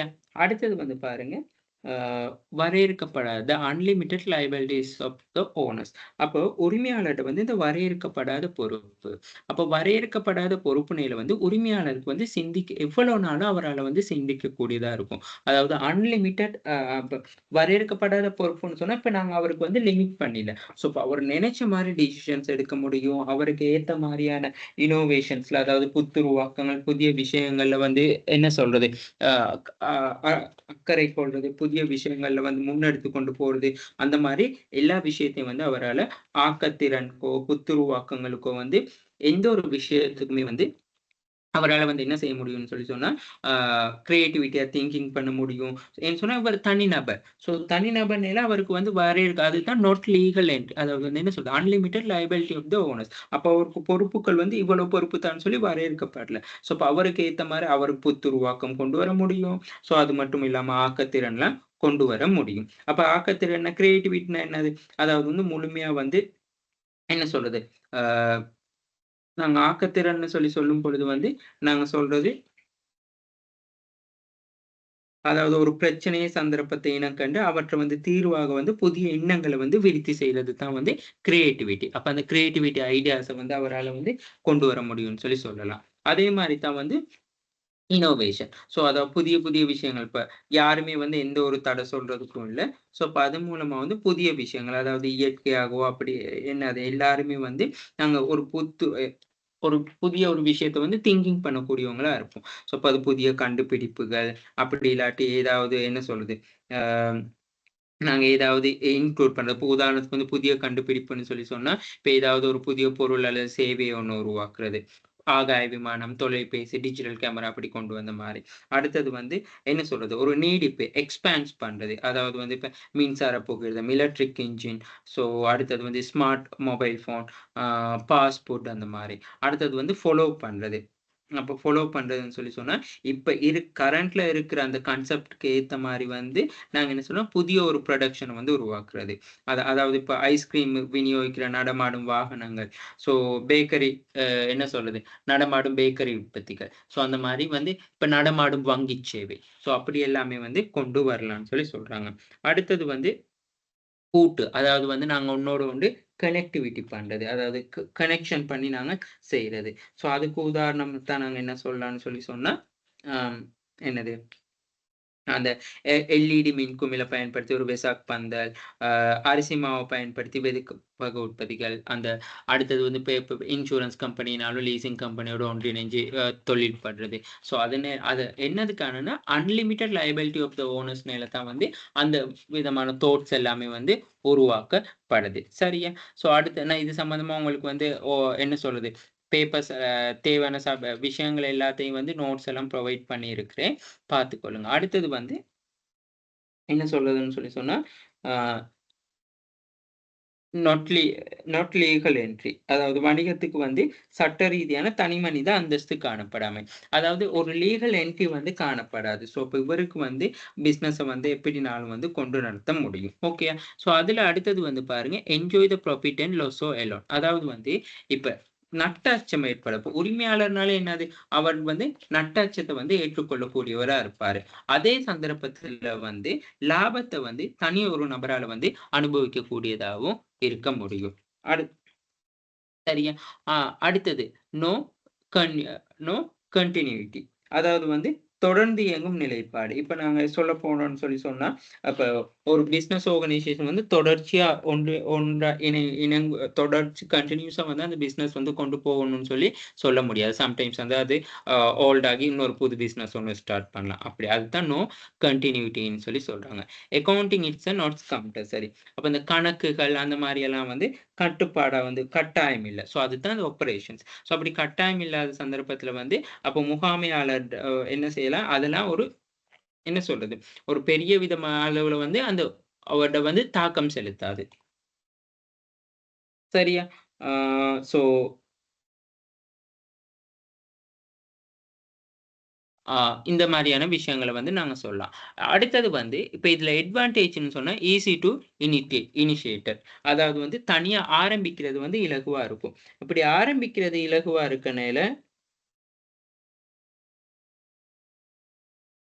ஆரம்பிக்கிறது இலகுவா இருக்கனையில வந்து ஒவ்வொரு தொழில் முயற்சியாளரும் வந்து என்ன செய்வான்னு சொல்லி சொன்னா, ஒரு புதிய வணிகத்த ஆரம்பிக்கிறதுக்காக வந்து அவங்க என்ன செய்வாங்கன்னா, ஒரு தந்திரோபாயங்கள கொண்டு வருவாங்க. இப்போ உதாரணத்துக்கு வந்து இப்ப நாங்க ஆரம்பத்துல இருந்து பார்த்த அந்த தொழில் உரிமையாளர்கள் எல்லாம் ஏதோ ஒரு வகையில வந்து ஒரு தனியுடைமை ஆரம்பிக்க மெயின் ரீசன் வந்து அந்த வணிகத்த ஆரம்பிக்கிறதுக்கு இலகுவா இருக்கிறது.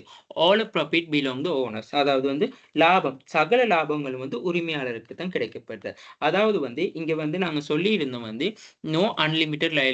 அதாவது வரையறுக்கப்படாத பொறுப்பு. ஓனருக்கு வந்து இவ்வளவு தான் பொறுப்புன்னு சொல்லி வரையறுக்கப்படாது. லிமிட் பண்ணி இல்ல. அப்ப அன்லிமிட்டட் லயபிலிட்டி ஆஃப் த ஓனர்ன்னு சொல்லக்குள்ள வந்து அந்த லாபமும் அதே வேளை வந்து அவருக்கு வந்து முழுமையா போயிட்டு சேரக்கூடியதா இருக்கும். அப்போ மொத்த லாபத்தையும் வந்து தனிநபர் ஒருவரை வந்து என்ன செய்வார்ன்னு சொல்லி சொன்னா பெற்றுக்கொள்ளக்கூடியதா இருக்கும். ஓகே. ஸோ அப்ப அவரோட வெற்றி வந்து சுயமான அவரோட திறன்ல தங்கியிருக்கு. அவர் நல்ல ஸ்கில்ஸோட நல்ல ஒரு ஸ்கில்ஸ் ஸ்ட்ராட்டஜிஸோட வந்து அவர் செயற்படுவார்ன்னு தான் அந்த கம்பெனியிட வந்து லாபங்கள் எல்லாம் அவரை மட்டும்தான் சாரும். ஸோ அப்ப அதனால வந்து அவர்ட்ட அந்த கடினமான நோக்கத்தை நிறைவேற்றிக் கொள்வதற்கான ஆர்வம் அவர்கிட்ட காணப்பட்டுச்சுன்னு சொன்னா, அந்த ஆர்கனைசேஷன்ல வந்து ப்ராஃபிட்டும் வந்து அவர்கிட்ட தான் இருக்கும்னு சொல்லி சொல்லலாம். அடுத்தது ability to the independent decision making. அதாவது சுதந்திரம். இப்ப தீர்மானம் எடுக்கிறதுக்கான வந்து சுதந்திரம் இருக்கு. ஒரு முயற்சியாளரை பொறுத்தளவுல அவரோட முயற்சியாளர்ட வந்து அதாவது அவரோட கேரக்டரிஸ்ல வந்து முதலாவதுனா சுதந்திரம். அவர் வந்து சுய கட்டுப்பாட்டை கொண்டு விரும்புவார். அப்ப இந்த தனியுடைமை வணிகமும் வந்து அந்த முயற்சியாளருக்கு வந்து ஒரு சுய கட்டுப்பாட்டை வந்து உருவாக்குது. அதாவது என்ன சொல்றது? அவர் வந்து தனிமை என்ன சுதந்திரமான இருக்க விரும்புறவர். ஸோ அவர் எந்த கருத்துக்களையும் வந்து ஏற்க வந்து விருப்பம். அதாவது வந்து சுதந்திரமான கருத்துக்கள வந்து ஏற்க விருப்பம் உடையவர். தனக்கு தானே எஜமான்னு சொல்லி. ஸோ அப்படி இருக்கிற சந்தர்ப்பத்துல வந்து அவர் எந்த ஒரு டிசிஷனையும் வந்து அவரா சுயமா சிந்தித்து செயற்பட்டு எடுக்கக்கூடியவரா இருப்பாங்க.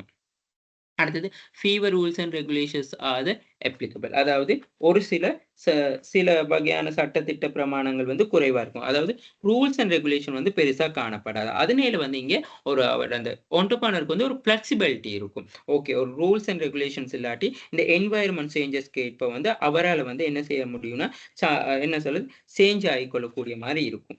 ஸோ அவருக்கு வந்து அடுத்தது வந்து என்ன சொல்றது அந்த நிறைய ஆப்பர்ச்சுனிட்டீஸும் கிடைக்கும். அந்த ரூல்ஸ் அண்ட் ரெகுலேஷன் வந்து ரொம்ப குறைவா இருக்கிற சந்தர்ப்பத்துல வந்து ஆப்பர்ச்சுனிட்டீஸும் வந்து நிறைய எடுத்துக்கொள்ள முடியும். சரியா?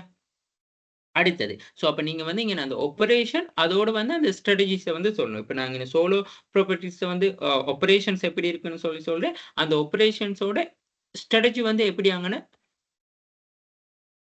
கனெக்டிவிட்டி ஆகுதுன்னு சொல்லித்தான் நான் அடுத்த விஷயத்துல வந்து சொல்லிட்டு வரேன். சரியா?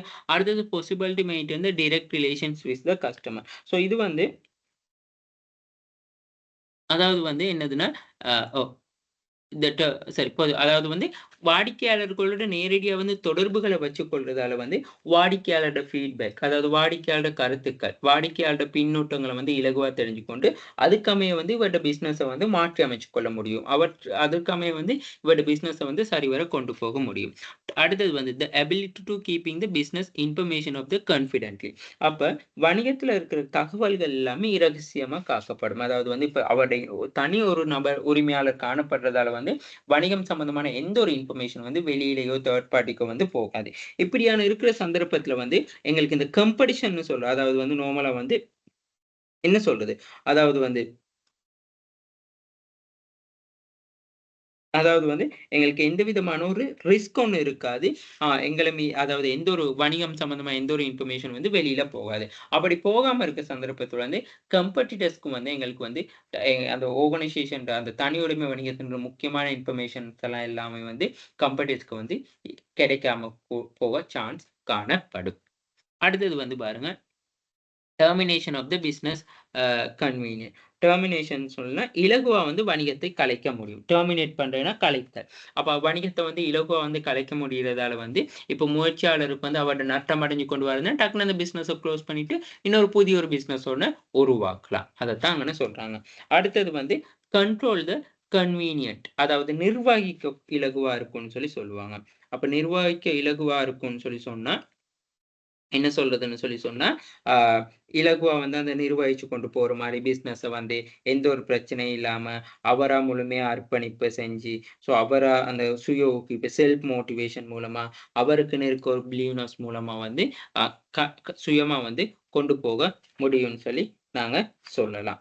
இதுதான் வந்து ஒரு சோலோ ப்ராப்ரரைட்டர்ஸ்ல வந்து இருக்கக்கூடிய ஆப்பரேஷனும், அதுக்கு அவரு ஸ்ட்ராட்டஜிக்ஸ் என்னென்ன மாதிரி வந்து கொண்டு வரலாம், அப்படி இல்லாட்டி அப்படி ஸ்ட்ராட்டஜிஸ்னா எப்படி எப்படி காணப்படும்னு சொல்லியும் நாங்க அங்கன சொல்றோம். இப்ப அதே மாதிரி பங்குடைமை.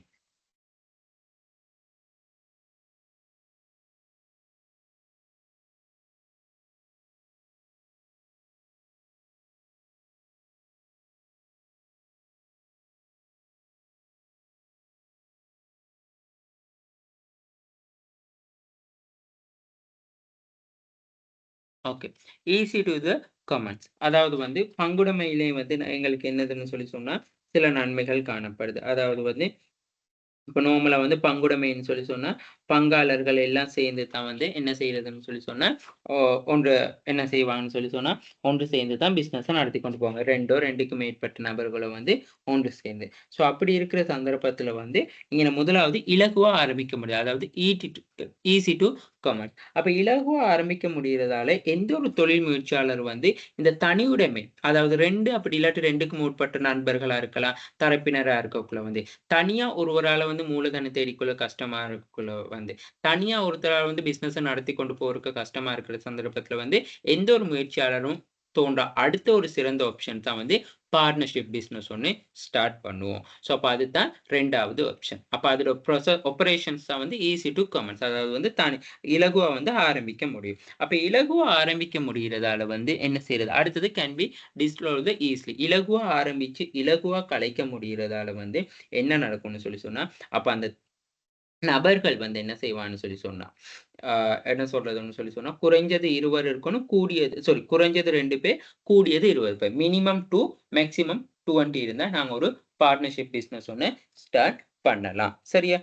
ஸோ அப்படி இருக்கிற சந்தர்ப்பத்துல வந்து அப்ப அவங்க வந்து இலகுவா அவங்களுக்கு சூழல் கிடைக்கிற அந்த ஆப்பர்ச்சுனிட்டி சந்தர்ப்பங்களை இனம் கண்டு சரியான என்ன சொல்றது?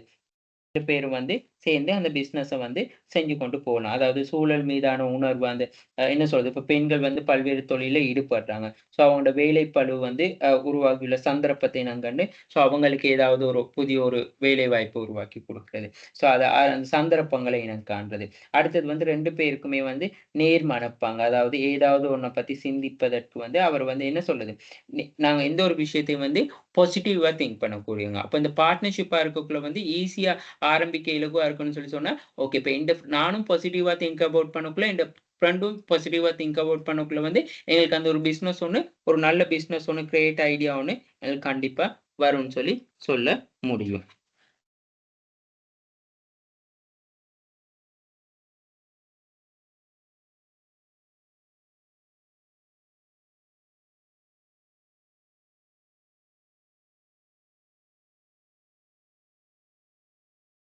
ஓகே.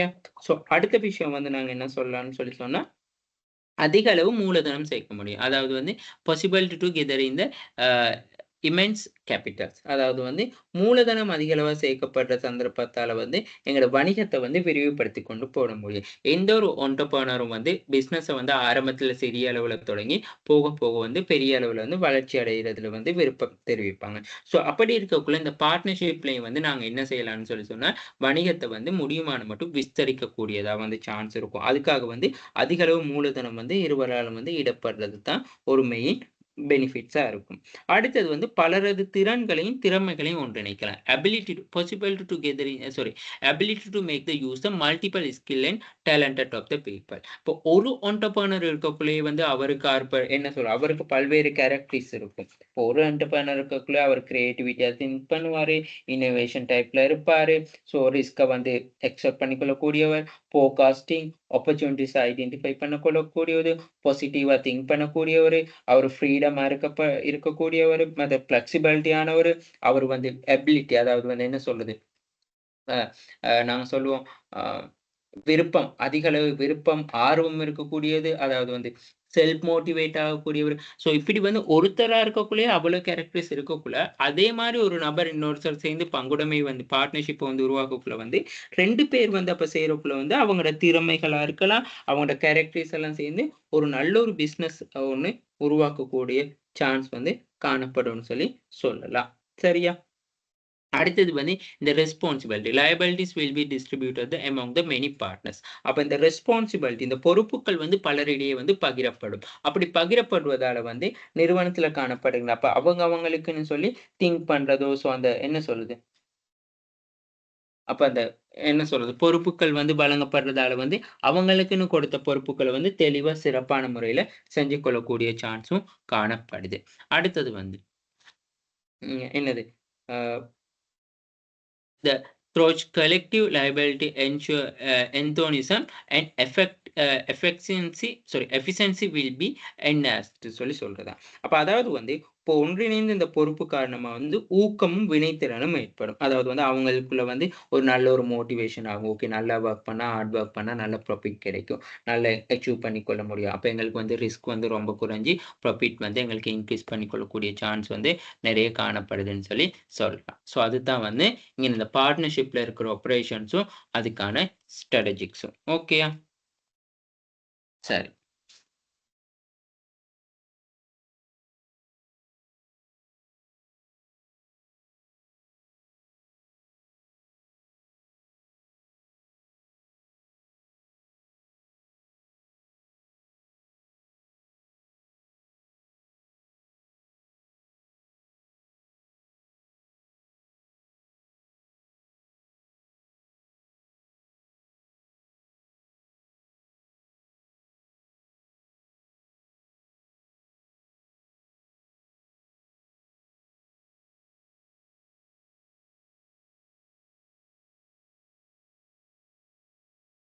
ஓகே. இப்ப அடுத்து நாங்க கம்பெனி. இப்ப இந்த கம்பெனிய பார்க்கக்குள்ள வந்து ஓகே கம்பெனின்ற பிடிஎஃப் எடுப்போம்.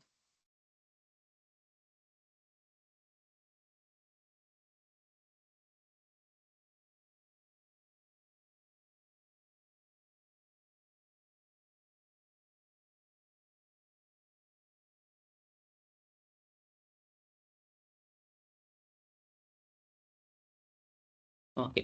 இப்ப கம்பெனில பாருங்க, இத நாங்க நன்மைகள வச்சு தான் நாங்க வந்து பார்க்கணும். ஓகேயா? So it's a legal personality. அதாவது ஒருவரினால் கூட வந்து as a legal personality. Manage by goods. Okay. Okay. Advantage. இவர் the single person can be comments. அதாவது ஒருவரினால் கூட ஆரம்பிக்கக்கூடியதாக இருக்கும். அப்ப அதாவது வந்து இந்த கம்பெனின்னு சொல்லி சொன்னோம்னா வந்து தனி ஒரு இயக்குனரால கூட வந்து ஆரம்பிக்கக்கூடியதா இருக்கும். ஸோ அப்படி இருக்கிற சந்தர்ப்பத்துல வந்து என்ன நடக்கும்னு சொல்லி சொன்னா, அவர் தனியான அந்த தாட்ஸ் அவரோட ஐடியாஸ் எல்லாம் வந்து சரியான முறையில வந்து அங்கன எக்ஸிக்யூட் பண்ணக்கூடியதா காணப்படுது. Can be comments by getting the involvement of the family members, friends or relatives. அதாவது வந்து குடும்ப அங்கத்தவரா இருக்கலாம், உறவினர்களா இருக்கலாம், நண்பர்களா இருக்கலாம். அவங்க எல்லாரையும் இணைத்து வந்து நாங்க இந்த கம்பெனிஸ்ல வந்து அதாவது இங்க கம்பெனின்னு சொல்லி சொன்னா ஞாபகம் வச்சுக்கொள்ளுங்க. வரையறுக்கப்பட்ட தனியார் கம்பெனி. ஓகே. லிமிடெட் அதாவது பாருங்க பிரைவேட் லிமிடெட் கம்பெனின்னு தான் சொல்றாங்க. ஓகே. ஓனர்ஷிப் வந்து இங்க அண்டர் பிரைவேட் கீழ தான் வருது. ஓகே. ஸோ அப்போ வந்து அந்த மாதிரியான சந்தர்ப்பத்துல வந்து அப்ப எல்லாரும் வந்து இன்வெஸ்ட்மென்ட் பண்ணுவாங்க. எல்லாருக்கும் ரெஸ்பான்சிபிலிட்டி இருக்கும். எல்லாரோட ஐடியா அண்ட் தாட்ஸ் வரும். ஸோ கம்பெனிய வந்து சிறந்த முறையில வந்து கொண்டு போகக்கூடிய சான்ஸ் இருக்கு. ஓகே.